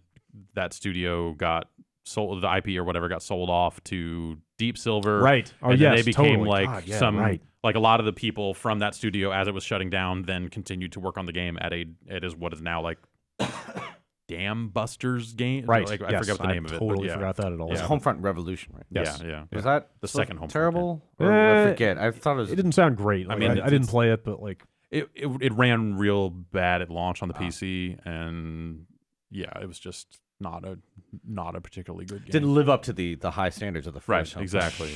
yeah. It's a high bar. I mean, how are you gonna? Can't top it. Yeah. Anyway, yeah, like it's a rotten situation for a bunch of people losing their jobs. That really does. And also, like I remember Obsidian recently announced that they made that Armored Warfare game, and their publisher says, now we're going to move all the development to Moscow, and we are going to lay you off. So Obsidian had to tell a bunch of people they're going to get laid off in January. They didn't do it right away. Yeah. But they have like a month to like look for other employment, which is at least better than getting like fucking a pink slip right away. But that seemed, I didn't really look into the news too much, but having a publisher just like, thanks for making this game. We're going to take it from here. I have never heard an actual person talk about that game. I've only heard it talked about in the context of another press release about this game that seems like them trying to make a World of Tanks. I have no idea how that's doing for them. Yeah, but I don't know. I don't see. I follow them on Facebook, and that's about the only news I see. But just the whole situation around those layoffs just seemed interesting. Right. I'm sure there's some contractual like time frame for that to possibly happen. I'm sure they try to keep it, but just having a publisher just ours now, later. Yeah. That seemed really weird. Yeah. Anyway, we'll see what happens with Crytek. They're not gone, but they certainly have reduced their footprint. Well, and then the statement they put out said that like we're going to continue to work with premium IP. Yeah. Like, what does that even mean in this era of like AAA game development being like this weird like it doesn't happen at the rate it used to. Yeah. Like, what is Crytek? Where do they hope to go from here? Yeah. Like, what is premium IP to them? Yeah. It's a really strange. Yeah, I don't know. I don't know where they go from here. Yeah. Time Splitters. Yeah, there you go. I guess they own that. Don't tease, brother. Or no? Yeah, no. They did. I mean, unless it ended up going to Deep Silver or some weird thing happened along the way. I don't know. I assume they still own it, but I guess I don't know. Yeah. You know what is premium IP? Yeah, what's that? Batman. Yeah. Are you saying Crytek's making the next Batman game? No. Kotaku says that Warner Brothers. Kotaku is making the next Batman game? No, they say. Actually, their sources Is say it in that Spanish? Warner Brothers Montreal is making the next Batman game. Okay. But specifically, it's because they are coming out and saying that they were making a Suicide Squad game that has now been canceled. Seems smart. Even though it's never been announced. Suicide Squad made like $360 really? million. It made like $100 million more than Doctor Strange. I want to say. As not great as that movie was, like there's potential for a cool game there. I think, but but it made that money by accident. Like people went and saw that movie by accident. They're not going to buy a game by accident because they know what that movie is. I mean, it's but it's still for a bad movie. Like I haven't seen it. I watched about 5 minutes of it and just like nope. For a movie to make that much money is takes some. How much of that was domestic? Oh, that was all. I'm only. I only looked at the That was only domestic. Wow. That's Well, I mean, good. I don't know how it does overseas, but like you look at like Transformers 2 and 3, they're fucking awful movies that still made $1 billion. Yeah. Like it's not a special thing, but yeah, you're right. I mean, I don't know. Like at some point, licensed games, that business changed enough to where you don't see, like, you don't get that automatic game based on, like a shitty but popular movie. And there was, I looked into one time, and like sales of licensed movie games almost always did about a quarter of the box office of the movie. Really? So if you're making like Cars, you get fucking those Cars games sold like hotcakes. I didn't realize there was like a steady ratio there. I mean, a movie has to do a certain amount of like box office is also kind of exposure, and then like it's free marketing for the game in some ways. That's interesting. I didn't know that. Yeah. So I wonder how much work was put into this. Yeah, this like being a Kotaku very story, character heavy game. This Kotaku story says that game has been in development at WB Montreal for like 2 years. Shit. So they probably had a lot done. Oh man. So it'll Did just WB Montreal do that other Batman game? Yes, they did Arkham Origins. Okay. So it would just be Batman going through the Suicide Squad cast, I assume, at this point. They'll be all the bosses for the Batman game. Yeah, this says had been in development for at least 2 years, and Warner Brothers management killed it earlier this month, supposedly.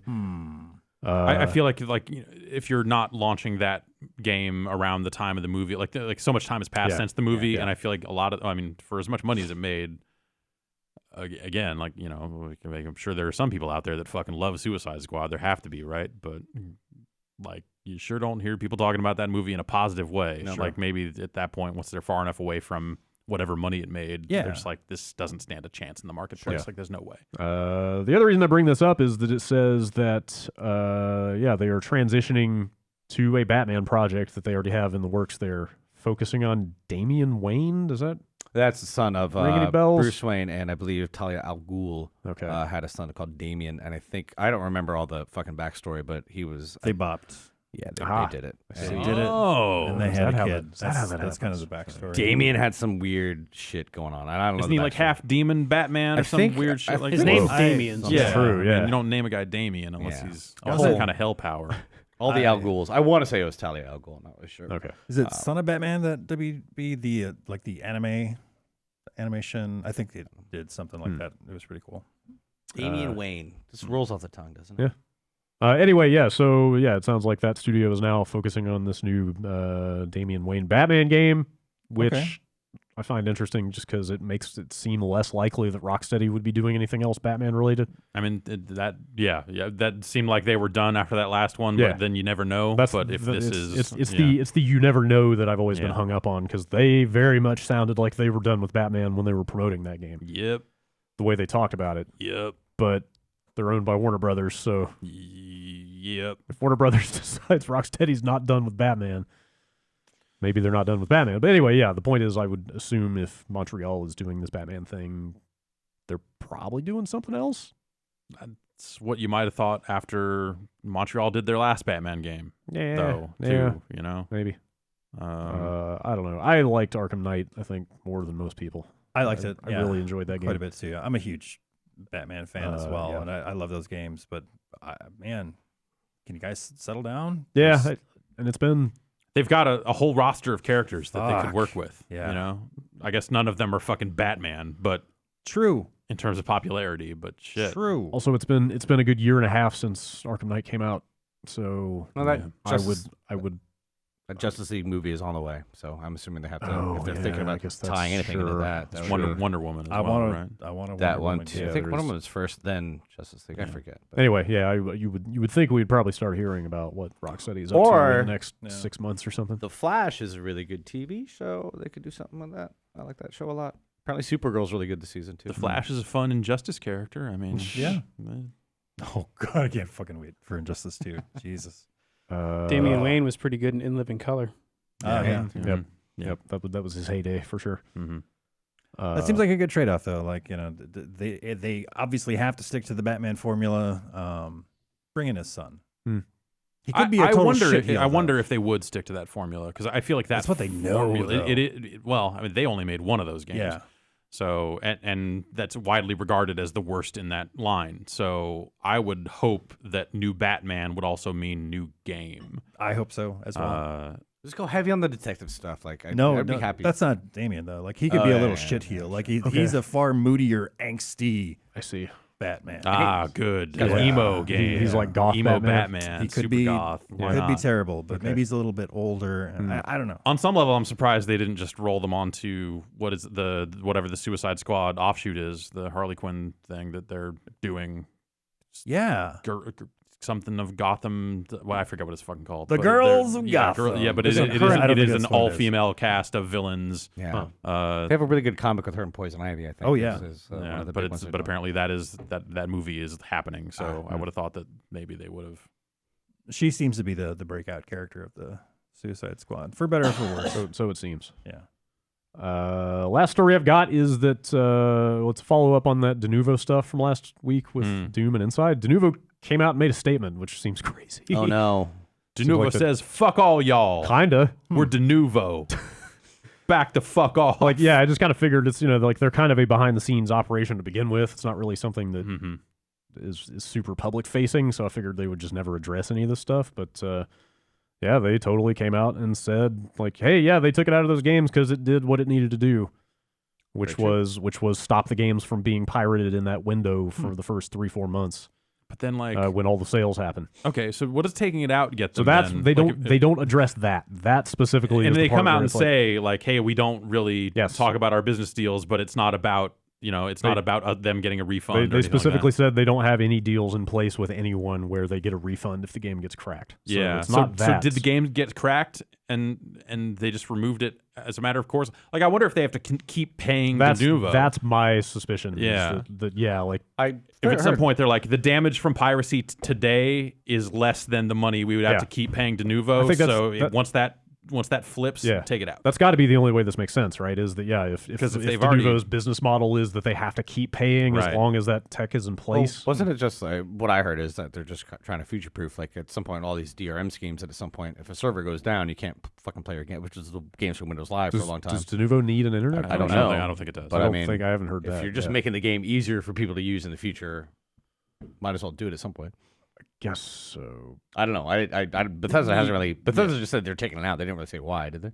I don't even think they said. I think people just noticed. People figured out from a patch or something that it got removed. But I think more people should. I think a wise business decision, just like, hey, 6 months of sales, and then take out all your weird, obscure, heavily, game performance affecting DRM schemes, and make them, at least people can play them in the future. A lot of people are talking about like digital archiving stuff. We have a lot of games that just can't be played. We're not saying it's a bad thing. We're just trying to figure out why the publishers would take that step, because that's what I'm saying. They don't typically give a shit about archiving. Sure. They typically want to protect their and those games perform pretty well. So if Denuvo does have a knock-on effect on performance, definitely weren't feeling it in a game like Doom. There were definitely older DRM schemes that seem to have like a measurable kind of effect. Yeah, I mean, Secure ROM, and like it seems like we're past that a little bit. Like I think people have had some negative things to say about Denuvo and its impact on the end user, but it doesn't. It's more of like an encryption scheme, as far as I can tell. So I think my understanding is that the negative thing people would say about it is that because it was encrypted and moving around the drive all the time, it would write and it was reading and hitting the drive in weird ways that would SSD. Wear out an SSD faster or something like that. But that's weird. But I don't know how legit that is. But that was one of the complaints I saw. So a quote from Denuvo here. They just come out and say it. We don't position Denuvo anti-tamper as being uncrackable. No anti-piracy solution is. However, our goal is to keep each title safe from piracy during the crucial initial sales window when most sales are made. And it seems like it does that pretty well. Yeah. I mean, it seems like that stuff is starting to be defeated, though. Sure. But I think with Denuvo, what I've heard is that each game has a different kind of process that has to go through for people to actually figure out. So it's not some like one thing that they can one crack size. There's no skeleton key. From what I know, I haven't looked into too deep. Yeah. Okay. There was one more news item that I think we passed up. What is that? Assassin's Creed movie. We were talking about movies too. Yes. That's apparently not good. I saw some screenshots of Rotten Tomatoes floating around. Yeah, it's like 22% right now. Somebody said that at one point, Marianne Cotillard says, "Prepare the animus," but it sounds like "prepare the enemas." Nice. Word. Now I'm gonna see that movie. I don't mean to bring it up now. We're not gonna nobody's gonna be recording a podcast over the break when this is coming out. But like a Christmas release for it looks like a prestige movie. Michael Fassbender, Marianne Cotillard. Yeah. It by all Jeremy accounts, Irons. There's a lot of Oscar going on in that movie. I know, and I'm kind of disappointed that it sucks, because I like the Assassin's Creed games, and like this looked like a movie that they put a lot of money into, a lot of talent, and apparently it fucking sucks. So I don't know. Like I feel like from the first trailer, that thing looked real rotten to me. So I'm not super surprised. Yeah. But yeah, like I have enjoyed Assassin's Creed in the past, and I think like its goofy story. Like you could make a good Assassin's Creed. They look like they took it way too seriously. From what I've seen, I think they take Assassin's Creed way too seriously over at Ubisoft. Honestly, like if they had more fun with it and didn't cast off Desmond, throw that whole plot line aside in such a shitty way. I don't know. Like, maybe he'll come back. There's a lot of dumb stuff.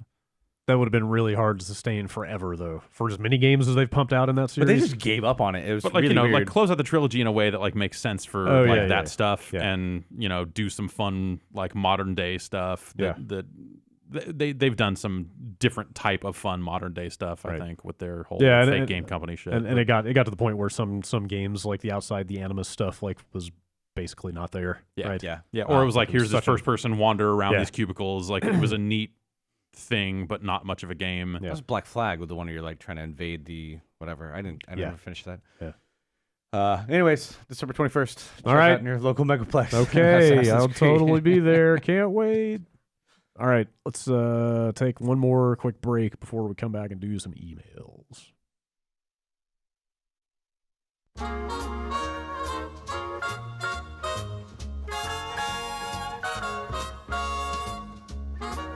Get a bed sent to your house. I mean, do I have to?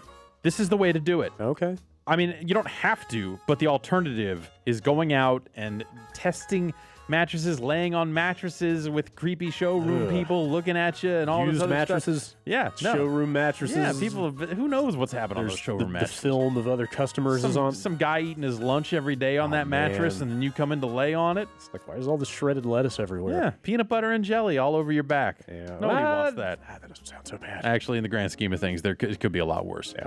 But maybe we could just avoid all that. Yes, That's by what I'm going getting. with Lisa. Oh. Lisa's got a 10-inch mattress that comes in all sizes. This has got 3 unique foam layers. That includes some memory foam.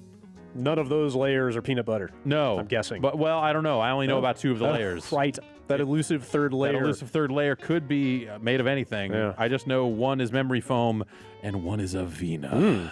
That's right. It's made in the USA. Ships for free to anywhere in the U.S. or Canada, and you can try it out for 100 nights risk-free. How about that? That all sounds good. Yeah, well, you can get some money off by going over to leesa.com/bombcast. That sounds better. And entering the promo code BOMBCAST. I like getting money off. Well, this will get you 75 monies off. That's 75 full dollars. That's a lot of monies. Yes. 75 of them. Act quickly. Head over to leesa.com/bombcast right now. Got it.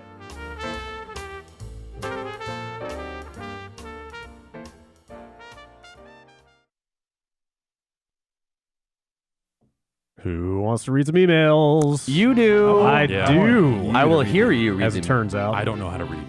Okay, well, good thing I am here to read these emails to you. It's fantastic. It's like a bedtime story. All right, great. I'm going to get From the internet. Put my hood up and Grab your towel, spread it out on the floor. Get ready for nap time, all right. and I'll read you a story, I'm here to freestyle. an email story. Put my hood up. Okay, let's get ready. Trace from Nashville wrote into bombcast@giantbomb.com. What up, Trace? Yeah. I don't know. That's all I got. Yep. Trace here. Hey, dudes, this is to the Australian car pisser that wrote into last Whoa. week's show. Next time you have a, quote, medical emergency, you should put your floor mat in the seat under you. They usually have rubber bottoms and won't soak through to your seat. They've got grooves on the side, And too. yes, I have unfortunately had to use this method. Yeah. That's not bad. Just pick up your floor mat and I think if it came down to it, I would rather wash pee out of a floor mat than a seat. the floor mats are removable. Yeah. So That's pretty solid advice. I have carpeted floor mats, so they would not. Ooh. I wouldn't get the rubber groove Oh, no. situation. That would not serve the purpose.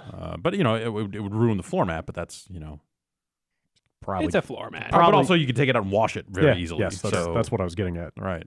Or maybe even get another one, potentially. Sure. If A lot cheaper than new I don't know seat. how pungent your business is. Like, Yeah. what have you been eating lately? You could have how- drank What's a lot of going on? water. How Yeah, it'd be pretty hydrated are you? clear, Yeah. That's the question. This might just not even be a big deal. You're right. Stuart writes in, after listening to the Beast Crew's discussion of video game jargon a couple weeks ago, I have been paying more and more attention to terms that I know and use from the game industry, but would have to explain to someone removed from that space. The one I keep coming back to is port, or porting a game. I'm curious if y'all happen to know how or why that term originated, or if it's short for anything. Portmanteau. Transport? Yeah, that was Yeah. my first thought, Yeah. was it's maybe a short for It comes transporting. into the port of Oakland. Yes, in And one of those giant cargo containers. that look like AT-ATs. Yes. Yeah. That's what it's short Yeah. for. Why is it called a port? Yeah, I don't know. That's the best I got. You're making the code portable between platforms. Ooh, actually, yeah. That's probably maybe actually what yeah, it is. That might, yeah, I would buy that for $1. The term port is derived from the Latin portar, To port. meaning to carry. Webster's dictionary defines port as So here's Wikipedia. It says the term port is derived from the Latin portare, meaning to carry. When code is not compatible with a particular operating system, the code must be carried to the new Ah, system. like a portage. Oh, okay, yeah, sure, that's cool. There you There's go. also portable in here too. Stuart also says, "P.S. Are any of y'all coming to PAX South next year?" No. In spirit. No. Is it still Thought long and hard about it. Still in January? Yeah. It is the same weekend and the same city as the WWE Royal Rumble. Aha. Which could be fun. There was a hot minute there Some synergy there. that a couple of us were like, we should fucking go to San Antonio. But it did not come together. You want to hear a sad story? I was in the break room last This is week. already a sad story. Yeah. I was in the break room last week, and they're doing a big CES meeting. Everybody at CNET's fucking flying to Vegas on January 1st. Yeah, that's CES has always been that. Apparently, this year is like they really have to leave on January 1st. Yeah. There are going to be a lot of fucking hangover people. On that flight. And like I've covered CES before, but it was always kind of a sideshow for us. It was like kind of a, it's like, you take a few meetings here and there. Before and you go for a day and you get all the meetings in you need to or whatever. But like for sites like CNET, like that's their E3. Yeah, that's right. right. That is they're doing the stage show. Their There's insane, like crazy 100-hour week. right. And yeah, having that the first thing you do straight back. Yeah, after New Year's. that wireless Vive thing is going to be at CES. Really? Yeah, That's cool. Some sites have gotten a hold of that thing and actually have said that it works. Yeah, that's crazy. At least in prototype form. Yeah. I was reading something yesterday. It's crazy they got it that fast. Mm-hmm. Like you figured this would be the one where it's like, said you could see how it would work if the latency weren't bad. Right. And stuff No, like that. the latency is not the thing. They did say that like a couple of times they would see artifacts, but that it wasn't that big a deal. Wow. That's awesome. And it's a prototype that they're still refining. So maybe they'll get there. They're completely. making it in a 3D printer. Like whenever they make refinements to the chassis or the parts or anything like that, it's coming out of a 3D printer. Jeez, and man. Weird. like duct taping wires to shit. It's pretty crazy. Maybe Tested will invite me into their van this year, and I'll go down again. Yeah. Wow. Yeah. Wow. That's some phrasing. They drove down from here to there? Yeah. Yeah, we drove. It's like an 8-hour. It's a 9-hour drive. Yeah. Yeah. I think that's how I ended up filmed the using whole thing. Mixler is because Will was using it for something. Huh. Yeah, we streamed Yeah. that drive as well. Yep. In addition to making a little documentary about it. Mm-hmm. I'll be in Vegas the day after Christmas, and I want some. Actually, I need to talk to you guys about this, like advice, because I'm flying A1. I got the cheapest fucking tickets. It was Frontier Airlines, which I'm already dreading. Yep.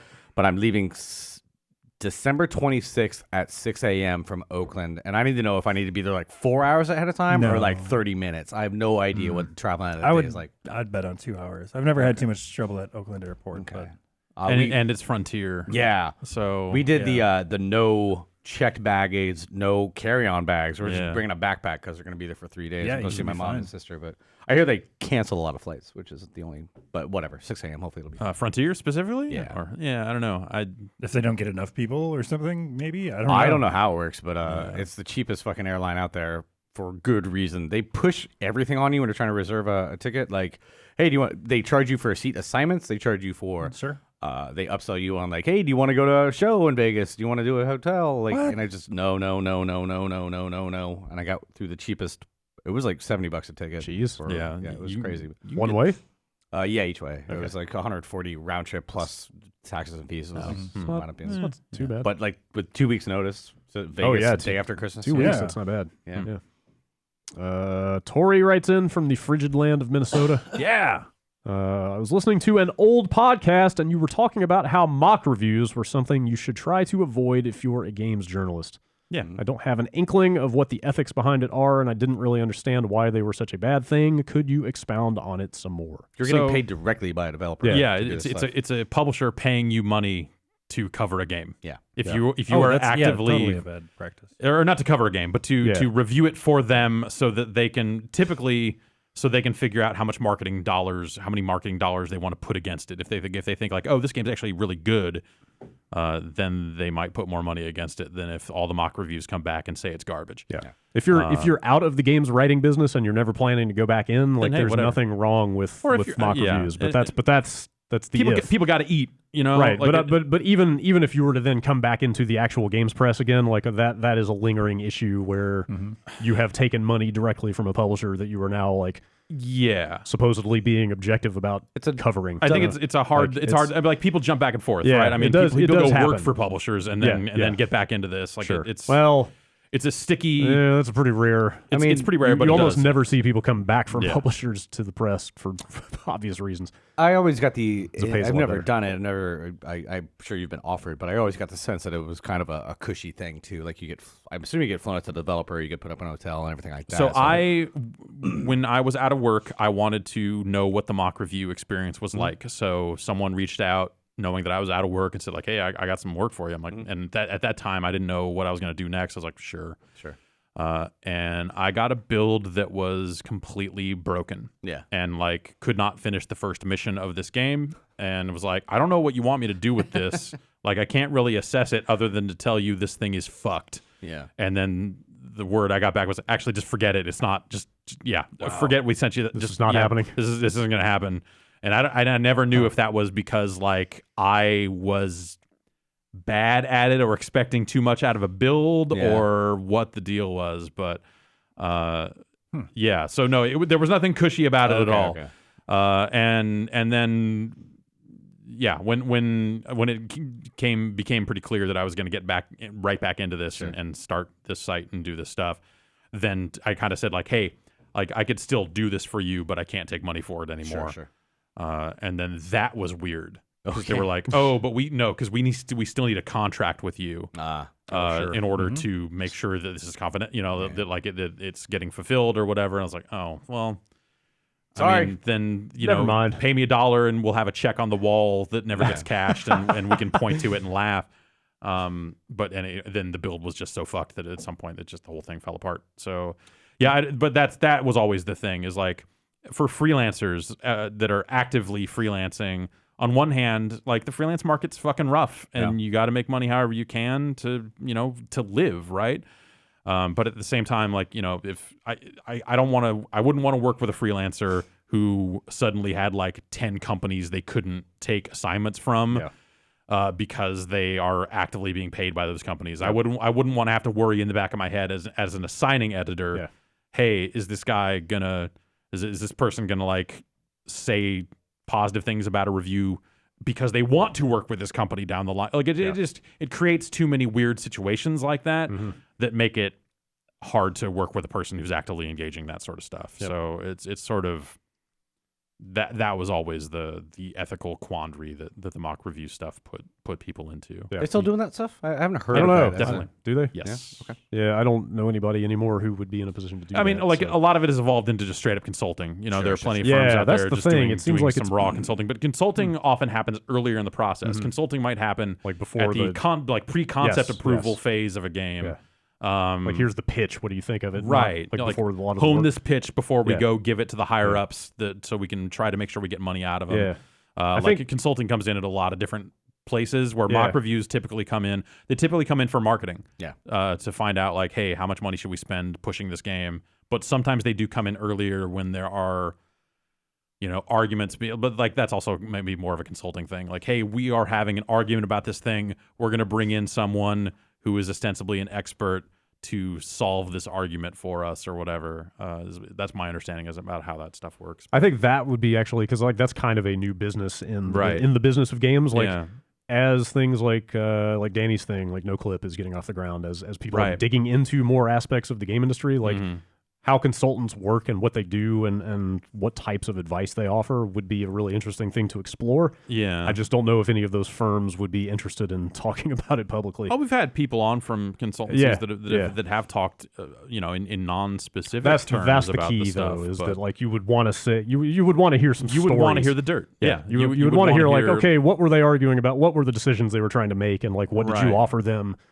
How did they end up landing one way or the other based on what feedback you gave them and stuff like that? Like I think some of that stuff's even weird just because of like, whether people are out of the press or not, like you have people that have like public personas that are out there on Twitter with followers that kind of have a following based on them being, in the press at one point and stuff like that. And even if they're not anymore. Yeah, and you might see them say a bunch of positive things about a game that you're pretty sure they consulted on without disclosing that part of it. And you're like, well, I guess you're not press, so what do you care, right? Yeah. I'm just gonna hashtag ad in every tweet from just now to be on, safe. just to be safe. If it has 2 hashtag ads, that's how you know. One big chomp hashtag ad for Purina Puppy Chow. Yeah, Like that. right. I don't know. It's there's just a lot of weird stuff around that. Rob writes in from South Dakota. During your brainstorm session of possible Hitman Season 2 stages, I recognized a few of your ideas as levels from previous Hitman games. Yeah. Oh, yeah. Figured that would be the case. I've been playing Hitman games since the beginning, and I thought it might be fun to tell you about some previous stages and silly scenarios that could be set up. You mentioned a kid's birthday party level. Yeah. This is actually a stage in Blood Money. That's crazy. You can disguise yourself no as a idea. birthday clown named Corky. The kid is not the target, but the mother invites you upstairs for a, quote, good laugh. Their words, not mine. Mm-hmm. You also mentioned a wrestling match, which is a stage in Absolution. And although I didn't complete the stage this way, I'm pretty sure you can disguise yourself as a wrestler. Here's a few others you might find intriguing in Hitman 2 Silent Assassin. One stage allows you to disguise yourself as a ninja to avoid being spotted by ninjas who hang out in the rafters. Another stage allows you to fiber wire a large naked man in a jacuzzi. No, you cannot disguise yourself as him. Damn. I think I remember that one. I think it was a Blood Money level. Near the end of the game, you kill Agent 17, another clone of you. In Hitman Contracts, you go to... Wait. I'm sorry. There are clones? You are a clone. The 47 is a clone. Really? You didn't know? Oh, I think my wow. understanding, Wow. my understanding That's- is he's like I think he's the 47th clone, One right? would assume. Isn't that the but, idea? the actual story to Hitman is fucking nuts. It's really dumb. That's amazing. Yeah. Although Even he wasn't a clone in the movie. He was genetically engineered because that well, was he's both. I think it's both. Yeah. And in the there's a game timeline, he is a genetically engineered. Like they keep perfecting the clones. We're talking about shaving heads and how to not turn out right. Whoever the guy from Justified was, who was in the first Hitman movie, Timothy Olyphant? Timothy Olyphant did Yeah. not not a shaved good, head. not a good smooth head. There's a moment I remember in that movie where he is being cornered by 4 other Hitman clones, and they all look at each other with guns, and they all like, "Oh, we're gonna do this the honorable way." They put it down and take out knives and fight instead. Of course, he Okay. kills them. It's like you're a Hitman. You should use whatever tools are. Yeah. Don't get me started on the Hitman. movie. They got a code. Hey, They got a code. It's true. Mhm. It's got eat your standards. sandwich. Let's see. He says, in Hitman Contracts, you go to a rave at a slaughterhouse, and I think you can dress up as a leather daddy if you want. I'm pretty sure I played that one. Pretty sure I'd Or at done least that. part of it. Yeah. You're talking about Assassin's Creed and like how they don't really, I don't know, they don't get funny about that kind of stuff. The Hitman games seem to have the perfect level of like dumb humor. Yeah, I've always without- heard about stupid shit like this, but It's just I don't know it's why I never couldn't- played as Yeah. well. Like that was always, or the stealth was a little too unforgiving, and like there's just Something hit about it. it They made hit it- it in They, current they, Hitman. they dialed it in a way that I Yeah. could finally really appreciate. Yeah. In Blood Money, there's a dress rehearsal for a staged play involving a prop gun, which leads to exactly what you'd expect. I think we played I that think on Dan UDF, played that mission, right? In another stage, there is what I would describe as a sexy Christmas party, which involves a glass jacuzzi you can shoot from below to shatter, killing the target. Oh, I remember shit. that one too. While I agree that the most recent Hitman is the strongest entry, I've sure had my share of fun with the series to this Damn. point. I kind of want to see that stuff. I wonder if they would ever like remake any of those missions in the new one. Yeah. Put out a level editor. Could Just, be like kind of script cool. it, let people script their own. They yeah, kinda maybe. have something like that. Well, they've got the contract Yeah. creation thing, which is similar. It's kind of something like that. Yeah, I don't know. I feel that like it depends on how many new fans the current Hitman is bringing in. Because Yeah. I feel like if they started reissuing like levels from previous Hitman games, maybe some people would be like, maybe it's been enough time for some of them that like existing fans would be like, greatest hits of hits. Right. Yeah. Hey, Greatest squared. hits, man. Yeah. Man, we're just Mhm. Yeah. doing the marketing team's job. That's over right. I think I'd probably rather see them stretch their legs and really come up with some new crazy shit. Yeah. Nuclear submarine. Yeah. Yeah. That's not bad. Airplane in not mid-flight bad. while it breaks up. I mean, my favorite stuff in the new one is still when they go like lifestyles of the rich and famous, kind of, just I think the real high society Illuminati stuff. yeah. is my The favorite. submarine would like be cool because it's like it would constrain you Yeah. in See a that. weird way. Yeah. How would you escape? What would be the exit? You'd sneak into a torpedo tube? tube. Yeah, there you go. Yes. Yes, that would absolutely fit the bill. Or just pop the hatch and like, Yeah. all right. Okay, well, I guess I've got the bends now. Kevin writes in from Jasper AB. Is that an Air Force base? Is that what AB stands for? Alberta. That's my guess. Or is it Alberta? Okay. I think Maybe. Alberta's AL. No, go it's with that. Alabama. It's out. Yeah. Maybe you're right. What's up? Anyway, Yeah. he writes in about Nidhogg 2. Hmm. Hey, Bombcast, does the Nidhogg 2 art feel like a diversionary tactic?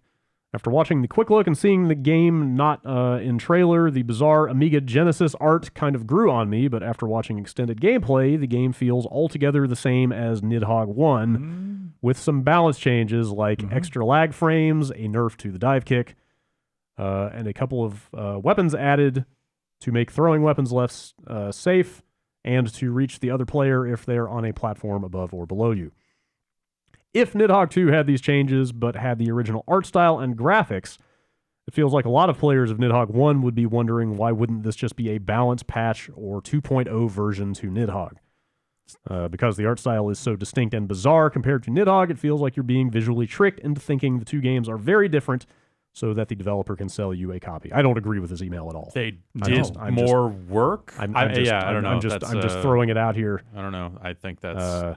Like, yes, absolutely. If you reduced the amount of work done to a minimal level, then you might mistake it for a patch for the previous game. Right. But they put in a ton of work. They added new weapons, new balancing and stuff. Like, sure, we could consider this like an expansion pack, but you know what? You would still pay for that. Well, for one thing, that demo we had was not the final game. That was a demo. That was a trade show demo. Right. There's a single player campaign that was not in there. Oh, okay. There are more weapons that are not in that demo. So like, first of all, there's more to that than what we played of it, but also like it may not have come across just watching it, but like those new weapons really changed the gameplay. Also, like, that kick. That kick is pretty good. But like, yeah, like it's a situation of like the core of action being the same, but those little differences making it play very differently, or adding a whole bunch of new like strategic considerations. You know, it's like that broadsword, the way that broadsword swipe works means you can't really jump kick somebody. If they have that, you better not jump kick them because they can swipe you out of the air with it. Yeah, stuff like that. But the broadsword's kind of slow too, right? Right, but it's a bunch of trade-offs versus like the first game was very, very simple. Yep. And this seems to be really building on that. And I think, well, I don't know, whatever. We'll see what the final game is. But I think that like they're doing cool stuff. They're expanding on it in a way that I think better serves the core of the game. Whereas I think what the first game had with its additional stages, I think that of the stages we saw in this build, I think the additional stages, like the multi-level stages, I think detract from the experience. I think that's like there's too much of that. The multi-level stuff of like I can just run past you because you chose wrong. Like I don't think that's an interesting gameplay thing. It's different and I think it's valid, but I would be curious to know if there are people that prefer that to just the kind of forced confrontation of a single single platform stages. Yeah, I'm with you. That basic stage from the first one was the stage for me. That's kind of all I wanted to play. And from the build we have, I kind of think I feel the same way of that default stage being the one. Yeah. We'll see. All that new weapon stuff seems really promising and significant to me from what I've seen of it. This email comes in from Troy. Jeff, hopefully you have an answer for him. I don't even know who this is. My friends and I have been arguing if the rapper Stitches is in fact alive or dead. I was wondering if you can help us figure this out. Apparently, Stitches was shot and killed by the game outside a Miami club in December 2015. There is also an article that says he and his wife were kicked out of their Miami home in 2016. I feel like the thing that happened with Stitches in the game was not Stitches getting shot and killed. I mean, that seems to be the contradiction. There was some kind of weird confrontation. Stitch. Who's some fucking moron. Okay. I I saw this email and immediately assumed the fucking fat abomination from WoW. Oh, sure. He's not. He's not that, but abomination might. Yeah, whatever. I don't. I'm going to say that Stitches probably isn't dead. Okay. And if the game actually killed Stitches, you would probably have heard about that more. It wouldn't have resulted in the game putting out like 3 fucking albums this year. You never know. Yeah, who can say? Rap is weird. Yeah. Rap is weird. But they did have a dust up. Like now, like some kind of altercation. Yes, like now that this email mentions that, I'm like, oh right, there was some guy named Stitches who was talking shit at the game, and he put out some song that was real bad. Is he the guy? He might be the guy that had that was just like rapping, like just put out the video that's just like bricks of coke and him doing it. I forget. Wow. Sure. I don't know. Okay. Sounds Like something a guy named Stitches would do. He seems like if he's the guy I'm thinking of, because it's been a while, he seems like someone who like might as well be in Broken Side or something. I don't know. All right. Enough said. Nicholas writes in from Sweden. He should be signed to Psychopathic Records. Okay. But not in the ICP. Or Dark Lotus. It's an important distinction. Or Twisted. I take it. Nicholas from Sweden. What? I have no idea what's going on. Lately, I've been watching some old Quick Looks, and I noticed that it was pretty common that around the 20-minute mark, Drew, or, quote, production, would ask you to wrap it up. Was there any particular reason for this, or why you stopped doing it? I don't remember that at all. We certainly don't do that now. So how old? I mean, we're talking like 08, 09, like original Quick Look era. Yeah, like those things definitely. They certainly started shorter. The first Quick Looks were like 15 to 20 minutes long. Yeah. And now we get people on YouTube just Quick Look. It's 45 minutes long. That happens almost every day. Are they in a Ronco commercial? I don't know. I think people find it from YouTube recommendations, and it's like invariably the video we did for that NES Classic somehow like 2 hours long. It got picked up in some kind of algorithm that pushed it to a lot of people. Yeah. So it was one of those videos that did well enough to where it reached a lot of people who have no idea who we are. And so the comments on that video in particular are full of that. And I just read them and just go, fuck you guys. This is great. I love reading this. Because whatever, it's just funny. I don't know. It's probably hurting our YouTube strategy because they're not watching the whole thing and leaving or whatever, however the algorithm works these days. Yeah. It may Watch have time. It may have just been a one-off, like we had something else to shoot or something. No, I think early on we were trying to keep them pretty tight because the idea of long internet video kind of didn't exist back then. Remember? Well, if he's hearing us, so in the Whiskey Media basement, the producer sat right next to. You could just. It was one room. Yeah. You were sitting like a few feet away from them.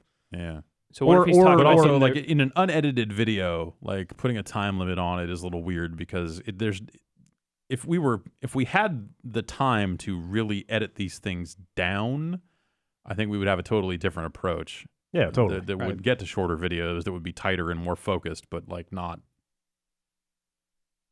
Yeah, I don't know if that would benefit the videos. I don't think the people that watch our stuff would actually want that over what we're currently doing. From what I remember, I think it was more of a mindset than a production reality. It was just because don't forget that this was in the era when YouTube videos could only be 10 minutes long. Right. It's not and it's not that we were pushing them to YouTube and trying to fit in that, but it was just like the idea of an hour video like playing for an hour or 2 hours at a time was just like unheard of back then. I mean, we were probably just trying different stuff and seeing if we could condense everything into 20 minutes or so. Right. Yeah.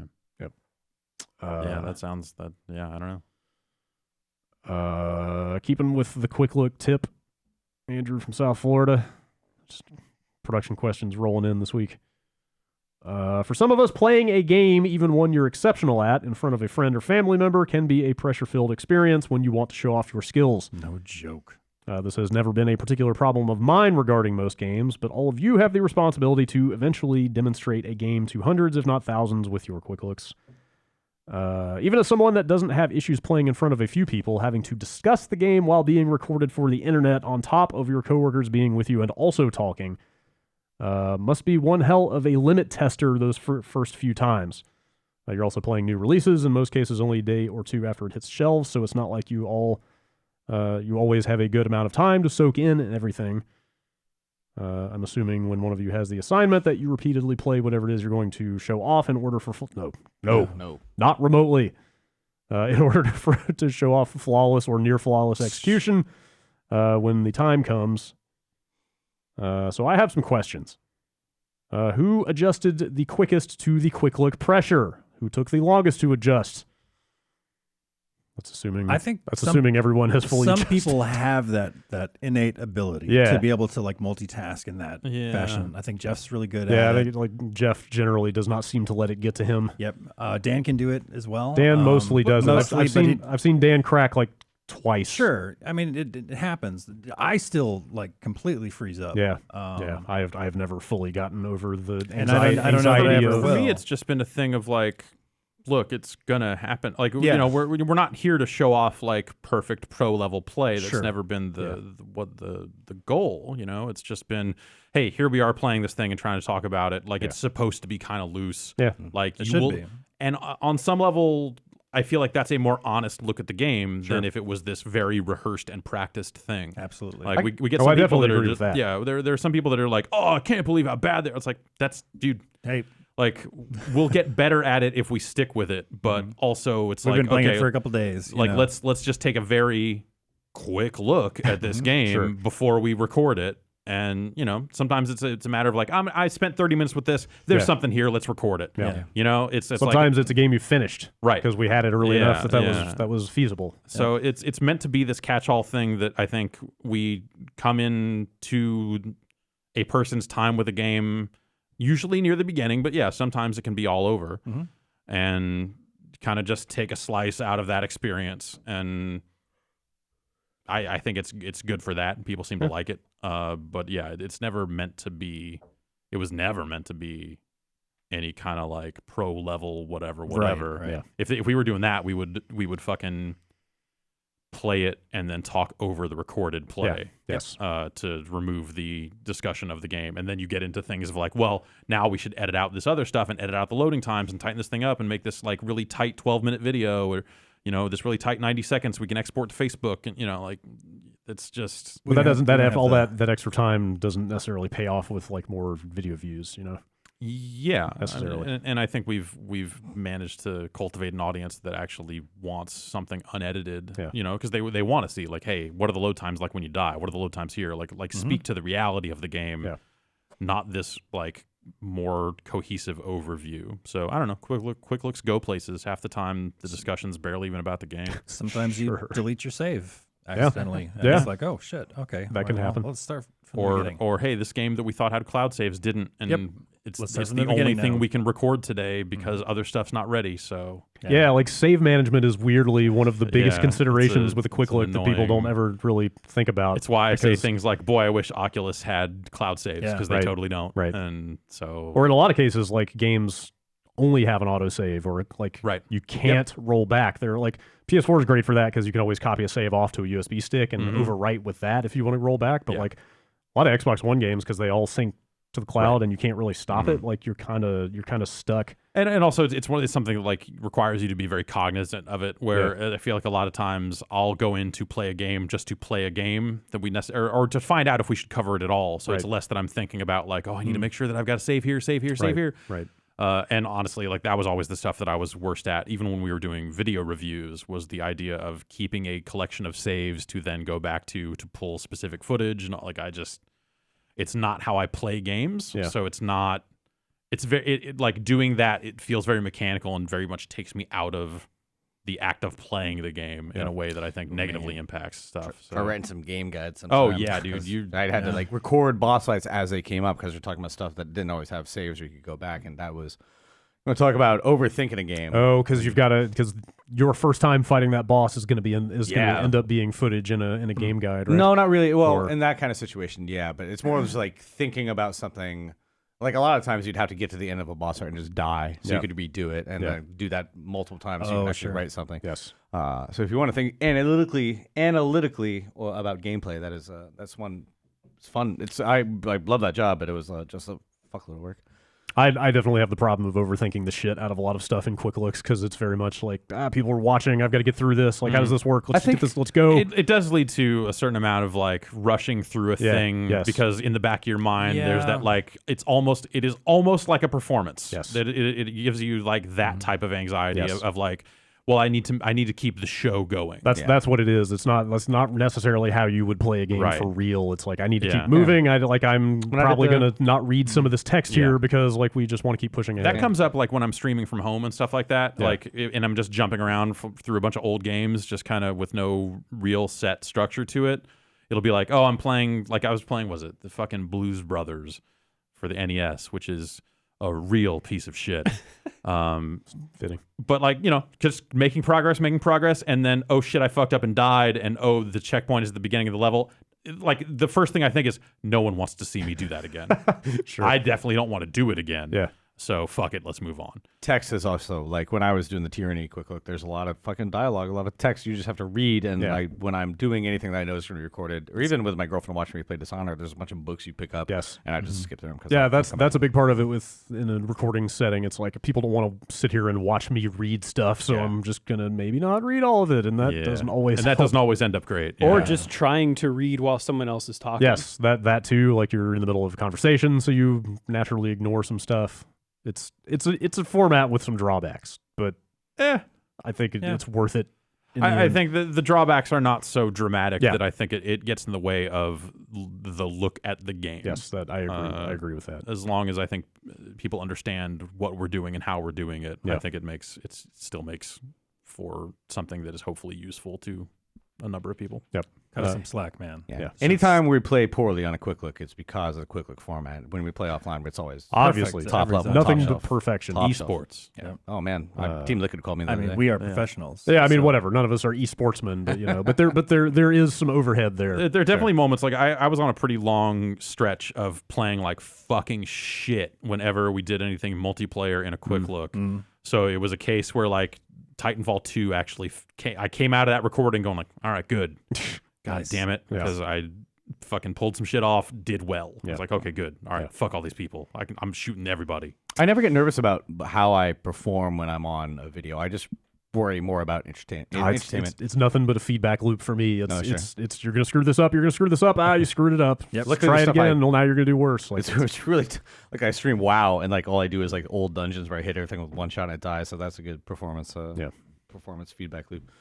He asks, have you ever had to do multiple takes because someone kept screwing up and it wasn't looking good? Like, no.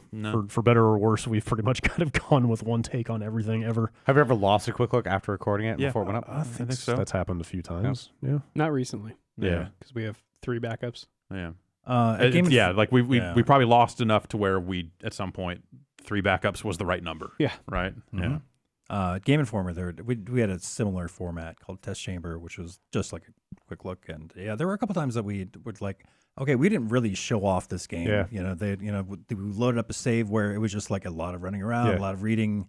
And there's times that we've redone stuff. There's definitely been a handful of like quick looks I've come out of that I was driving going like, man, if I could, I would absolutely do that again for a better video. But it feels like I'm like, I feel like almost every time. I feel, but in a sense, I feel like I'm disrespecting the time of the other people who had to be involved with getting that thing done. That's like 2 or 3 other people who when you re-record something, it's like you're saying the same stuff over again. Yeah, it's also hard to kind of repeat yourself when you said it naturally the first time. That doesn't always work. There was the Shadow Complex quick look. Yeah, I mean, that is a famous example. Yeah, hopefully that sheds some light on that process. Yeah, we just get in there and go. Yes. For the most part. Yes. Mm-hmm. Results be damned. I think the thing that changed is we used to get it in there and go a lot more frequently with games that no one had played ever. And it would be cases of just like, well, let's fill up the schedule with stuff that we think looks interesting and go. And then if a game was total garbage, you wouldn't find that out until you were recording. Right. And then you'd be like, oh, well, I just put it up anyway. I think we are more selective. Like we are deliberately more selective. There are fewer quick looks going up on a weekly basis than there used to, specifically because we are spending a little more time to kind of establish a bar of like, okay, games below this bar we don't even have anything to say about them. This is not so catastrophically bad people need to know, but it's not good enough to really spend people's time on either. Yeah. That's tough. Yeah, because there's a lot of games that fly under our radar that might do well with some coverage. Totally. And that's a shame. But we end up being picky and choosy a little bit more than we used to be. Well, hopefully we do play a lot of different games a little bit and get a sense of those games, and then do dive into quick looks for them. Yep. Yeah. But that stuff takes time. The other thing I've tried to get better about recently, the last year or two, is like just sitting down and trying to just play the game, as opposed to like I've had a really hard time getting out of that GameSpot mentality of like, we got to cover this thing like a book. We got to show off all the features. Yep. Like top to bottom. Here's your graphics paragraph. Here's your sound paragraph. It's just that fucking formula of games coverage. Right. And like. And a quick look, a lot of that stuff like speaks for itself. Right. Like that's the thing that I always have to remind myself is like people will figure this stuff out just by watching natural footage of the game, and like actually trying to run down all the features and do all that shit leads to a bunch of unnatural situations that are not ideal. It's the difference between like it's hand holding for the audience at some point. It's like, are you trying to provide that exhaustive thing that will answer every single question, or are you going to hope that the audience kind of, brings their attention span a little bit and brings their expertise in games to it, so they can look at it and know one way or the other. And that's been, I think we get a lot of that.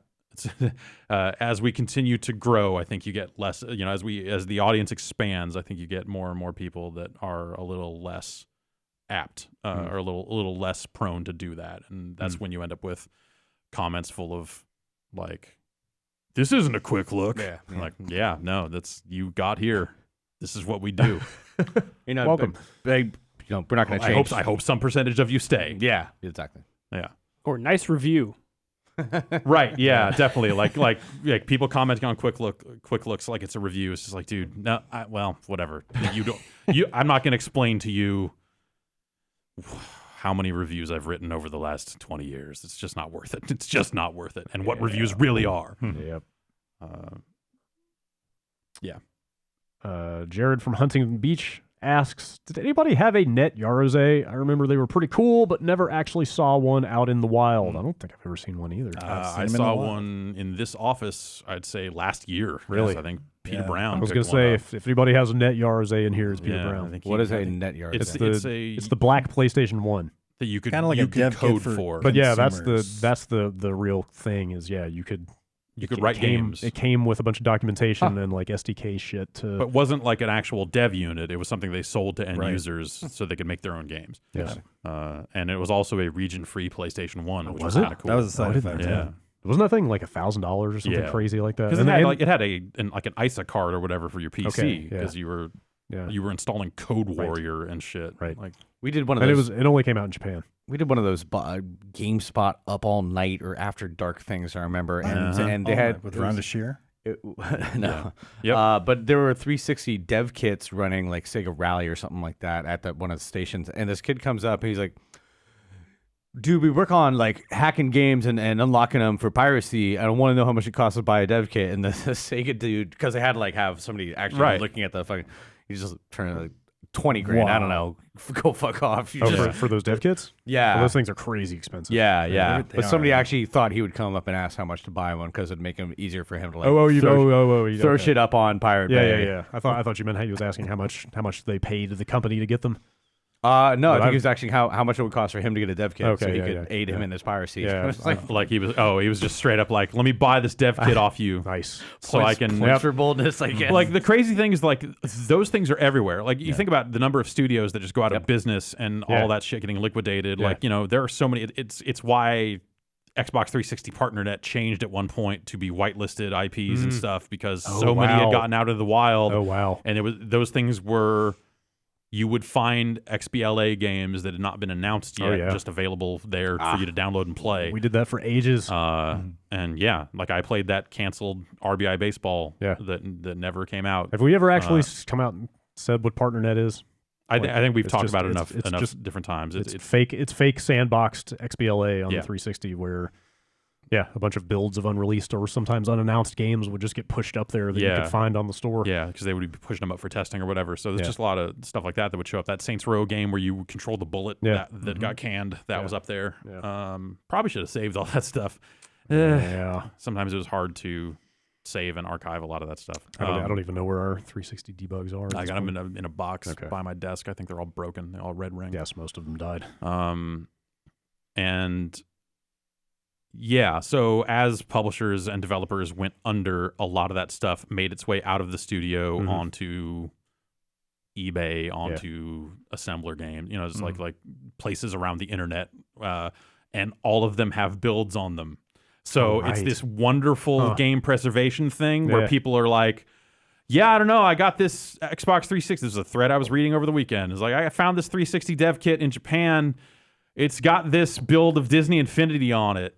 It's crazy. It seems to be asking me for something called the Infinity Base, and I don't know what the fuck that is. You're like, all right, well, it's the thing you got to plug in to put the figures on it, but whatever. And so, yeah, you have people like stumbling into builds of games all over the place now, and it's kind of exciting to watch. Yeah. I mean, when I was at Obsidian, we would update our builds pretty much every day. As soon as you go in, you just update it from the local server with all the changes. So there's many builds of every game out there. Machines all over the studio with builds of stuff. Some will be broken, some stuff will be broken, some stuff will be implemented, some half done. So that'd be really interesting to see. Is there like a database of people trying to collate this information, or is it just kind of like it's a little willy nilly? You know, it's stuff that like some of it gets released publicly, leaked publicly, so people can just like download it. And I'm sure every publisher has like a list of milestones too. Those are the every couple months would be. I'm sure there's like think about what's on EA's server somewhere. Like every milestone of every game they've ever had, like in different states. You would hope that they kept most of that stuff, but a lot of data. I'm sure a lot of it is just lost to time. Or just like the final code is just that's what's on the archive. Right. Yeah. It's just like, oh well, we don't need to go back to these weird old builds. Who knows? I'm sure actually there are people whose job it is to handle the code archive. It was mine. Yeah, right. Burning a lot of CDs and updating the Excel documents. Yeah. When Danny O'Dwyer comes knocking, have it all ready for him. That's right.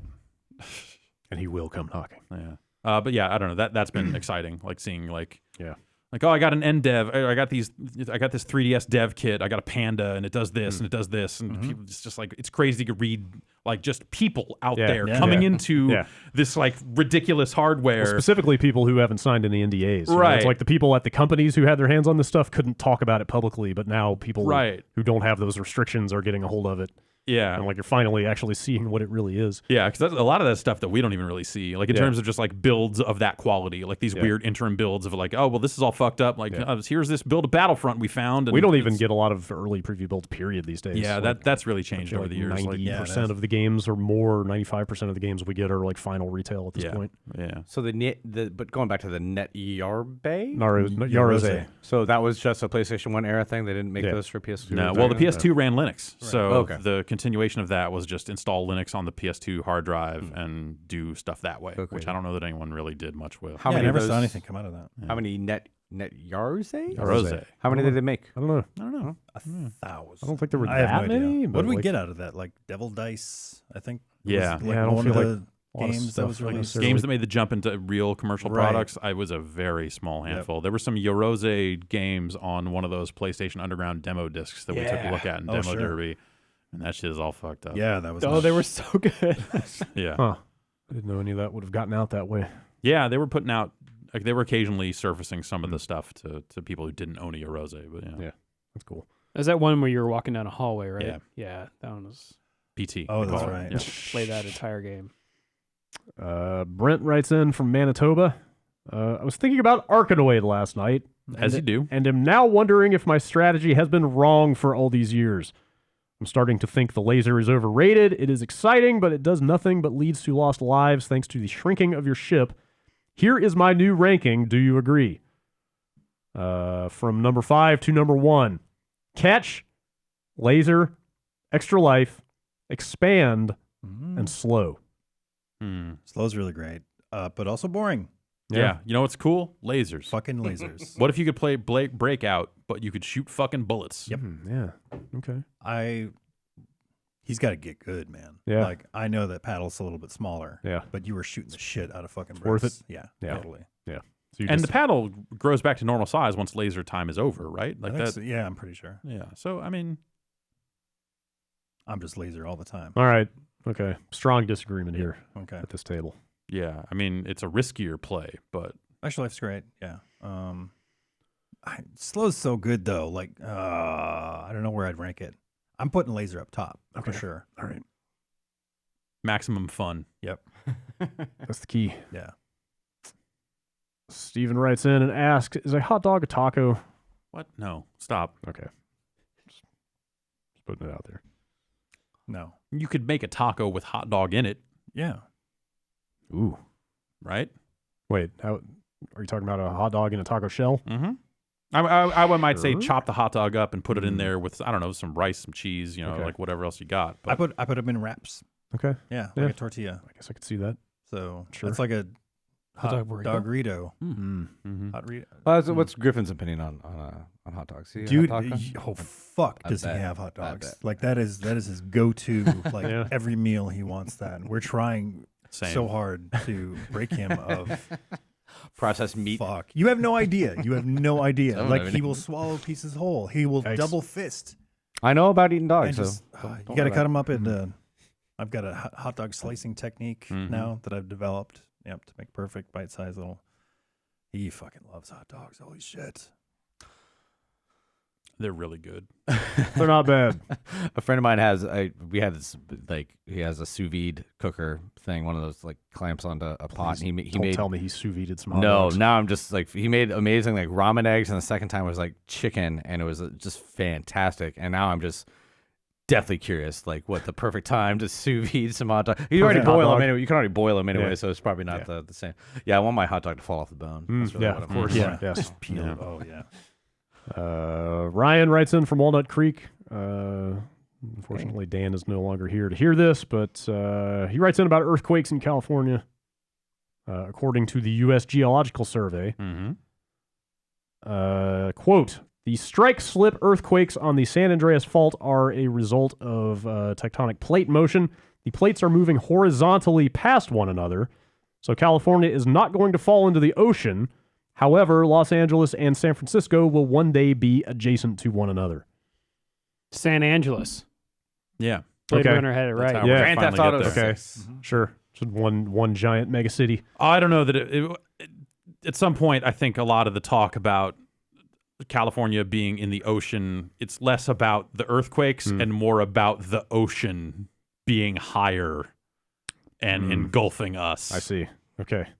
As opposed to California floating around in the ocean. Yeah. Or just that Bill Hicksish kind of hatred for all things California, where people just want it to be in the ocean. Yeah. That kind of stuff. That could be wishful thinking on everybody's part. That would make E3 a lot easier, though. No, because they would just move it to Vegas. Oh, you're right. Would they? Let's go back to Atlanta. I feel like that got talked about for years, didn't it? Yeah. Wasn't that always the rumor? It's like next year it's like, gonna be Vegas. they have to tear down the convention center because they have to play football there, and so they got to move to Vegas for a while. Or there is occasionally talk about that, and then now that like LA is getting football teams, I don't know what the fuck. I guess that wouldn't matter in June. They're systematically ripping up the Moscone Center to here, and a friend of mine that works at hotels, and he has like sales that he has to do for like IT for conferences, and I'm like, 2018 is going to be a shitty year for you because they're literally, I mean, Moscone's gonna operate, but there's not enough room to fit all the big shows in, so people are going elsewhere for a couple of years. So tourism industry in San Francisco. If that means that they don't close Howard Street for fucking maybe Dream Fuck, whatever the hell it is. You've seen the new building they're building, that like 4-story huge thing. So, maybe they'll just have it there. They do two. They do Dreamforce, and the other one's like Oracle Sales World or blah blah blah. Yeah. But no, when I biked that way, that was a nightmare. Worse for drivers, obviously, but biking even bad. It's a bad scene. Bring E3 here. Why not? Okay. I'm all right with that. I don't know, man. Room in here. No. It's because it's everyone I talked to that was in LA when E3, it's in LA when E3 happens. Like, it just sounds like a weird toss up of like, it's really cool because you get to go home at the end of the night. Yeah. On the other hand, that probably makes it way harder to just like actually do the job and just like, no, we need to stay here till 1 in the morning because this has to be done. Yeah, Because like covering GDC, like it's easiest for me to do proper GDC if I get a hotel room here and don't go home. Yeah. Because then it's like, okay, well, I can't go to these parties and ask people off the record questions about video games because I got to drive home. Yeah. I will say I would not want E3 to be here. Doing that E3 live show though, if we had access to this place for that. Right. Yeah. Like getting the space and especially the internet that we need in LA in a hotel for that show is like, imagine if we could take all the money that it costs us to get that room and all that internet and all that other stuff and blow it on here. It is a lot of money. Yeah. To get that space set up in Los Angeles. To blow it on redecorating the fucking break room or whatever we would do. Yeah. That wouldn't be so bad. Actually, you know what? I would do it outside. Ooh, I would do E3 out on the patio. Ooh, like, that'd get, be cool. Like, the heat lamps and stuff and that just have an outdoor show. That's how I would do it. Over at Whispers? Yeah, that's what Whispers. Yeah. Courtyard. Okay. I love that Whispers place, man. And we don't talk about it. Oh, shit. It's terrible. It's a terrible place. Nobody should go there. Seriously, it's an overpriced hotel bar. It's just nice because it's close. Yes. Happy hour's nice. It's close and nobody ever goes there. And they know my name. which I like. That always helps. And I have another name too.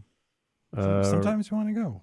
I've talked about it before. I've always had this weird thing in my head about having a bar where they know your name and like you're a regular, and it wound up being a fucking hotel bar next to work. Yeah. As opposed to any of the cool bars around here. Yeah, I know. Rodrigo writes in from Brazil. Yeah. This is addressed to Vinny, but I'm going to refer it to Drew and Jason.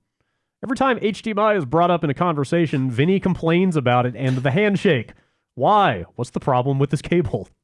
Analog, you just fucking plug in and it works. And it goes. With HDMI, there's that handshake. Also, the ports on fucking HDMI devices break because we are constantly plugging in. Yeah, so they bend, they get loose, the cables get crimped, the connectors get crimped on the cable, the connectors get wider on the other end so they don't hold the cable as well. Like, there's also like shit that can go wrong. 3 different standards of HDMI or something? Yeah, there's different versions of the ports. There's also like, the handshake stuff. 59.9. There's also there's different flavors. Like there's HDMI or there's like 1080p A and B, and is there a C? I think Vinny one time ran into a third option that he had never heard of before, and it fucked him up for like an entire day. There's stuff that we have to convert from, like, not even different resolutions, just from one flavor to another.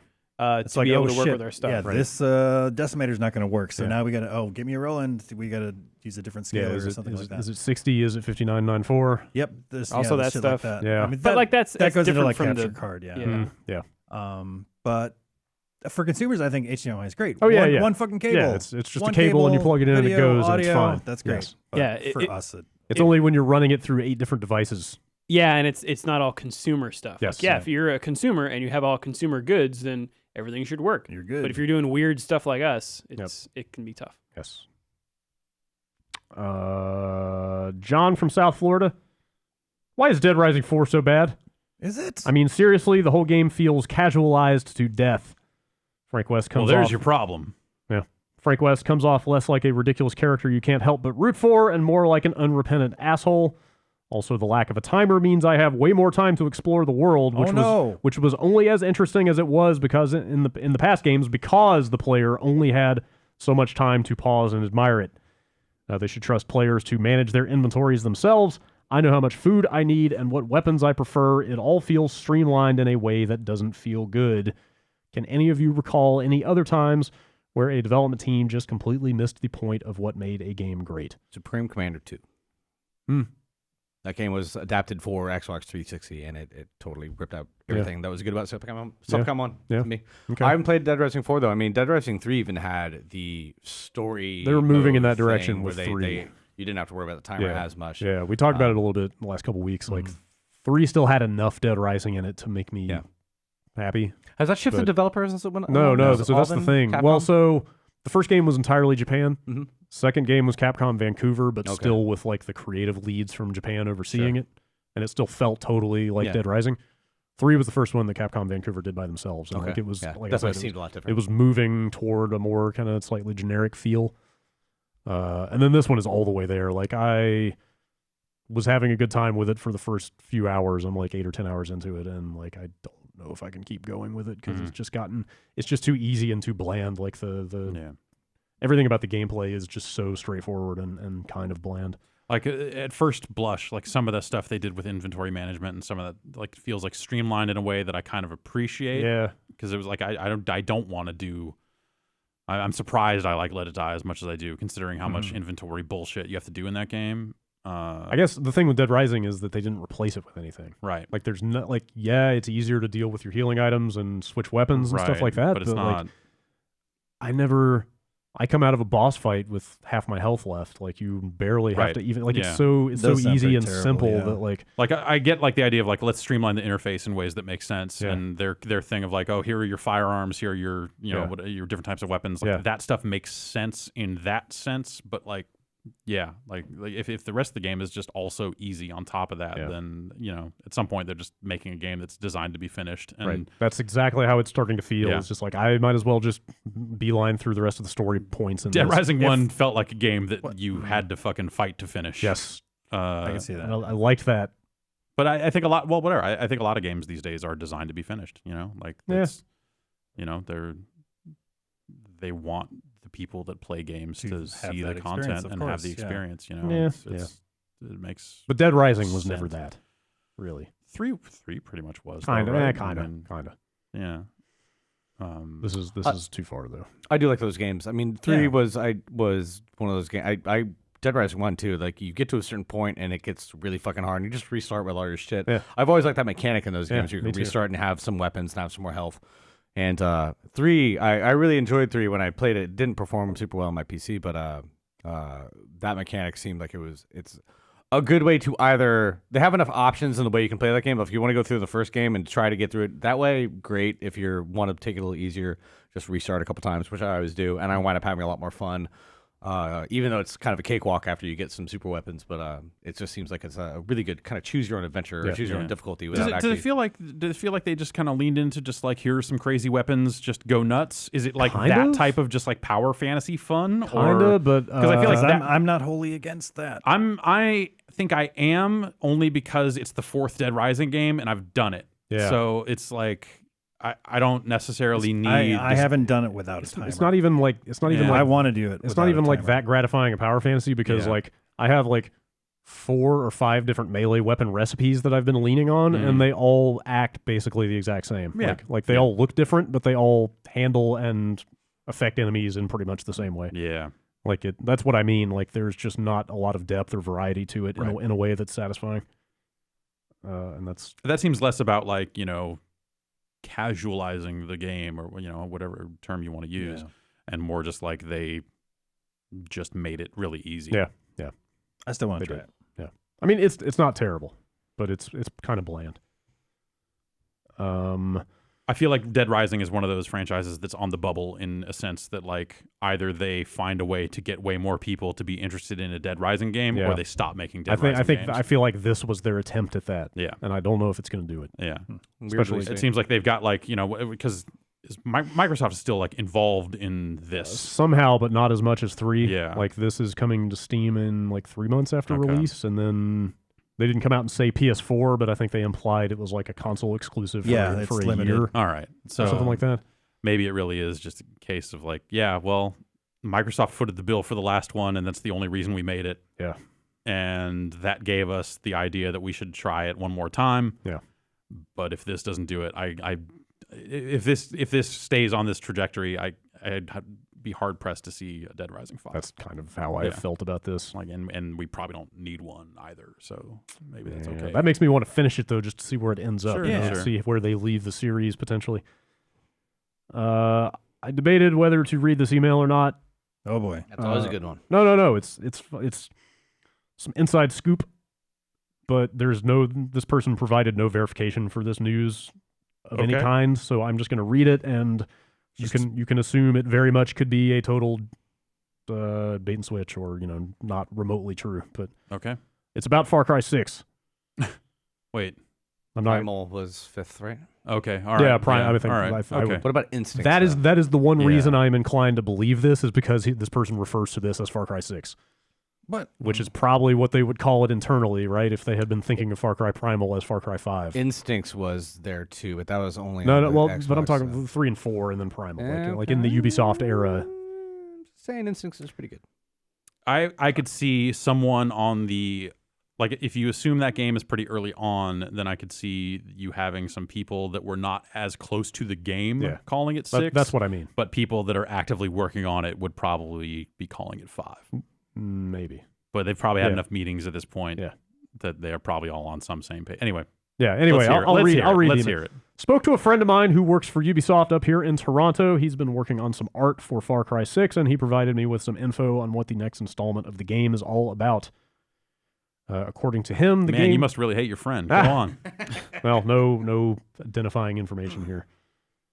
According to him, the game will be set in present day. The protagonist is a cop who is trying to run down a rebel group that has taken over some ranches and whatnot in the Montana region of the United States. Huh. Not 100% sure if it's Montana, but it's somewhere around there. The rebel group has taken over a large region in the Northwest, and your vigilante-esque character is tasked with the duty of stopping them. Is there cocaine involved? Right. don't know. Yeah, this Yeah, kind of 'cause sounds Wildlands. It sounds a lot like that new Ghost Recon This sounds game. like a Clancy game Or almost. Kinda. are you wearing a suit that when you press a button that says maximum armor. Right. Okay.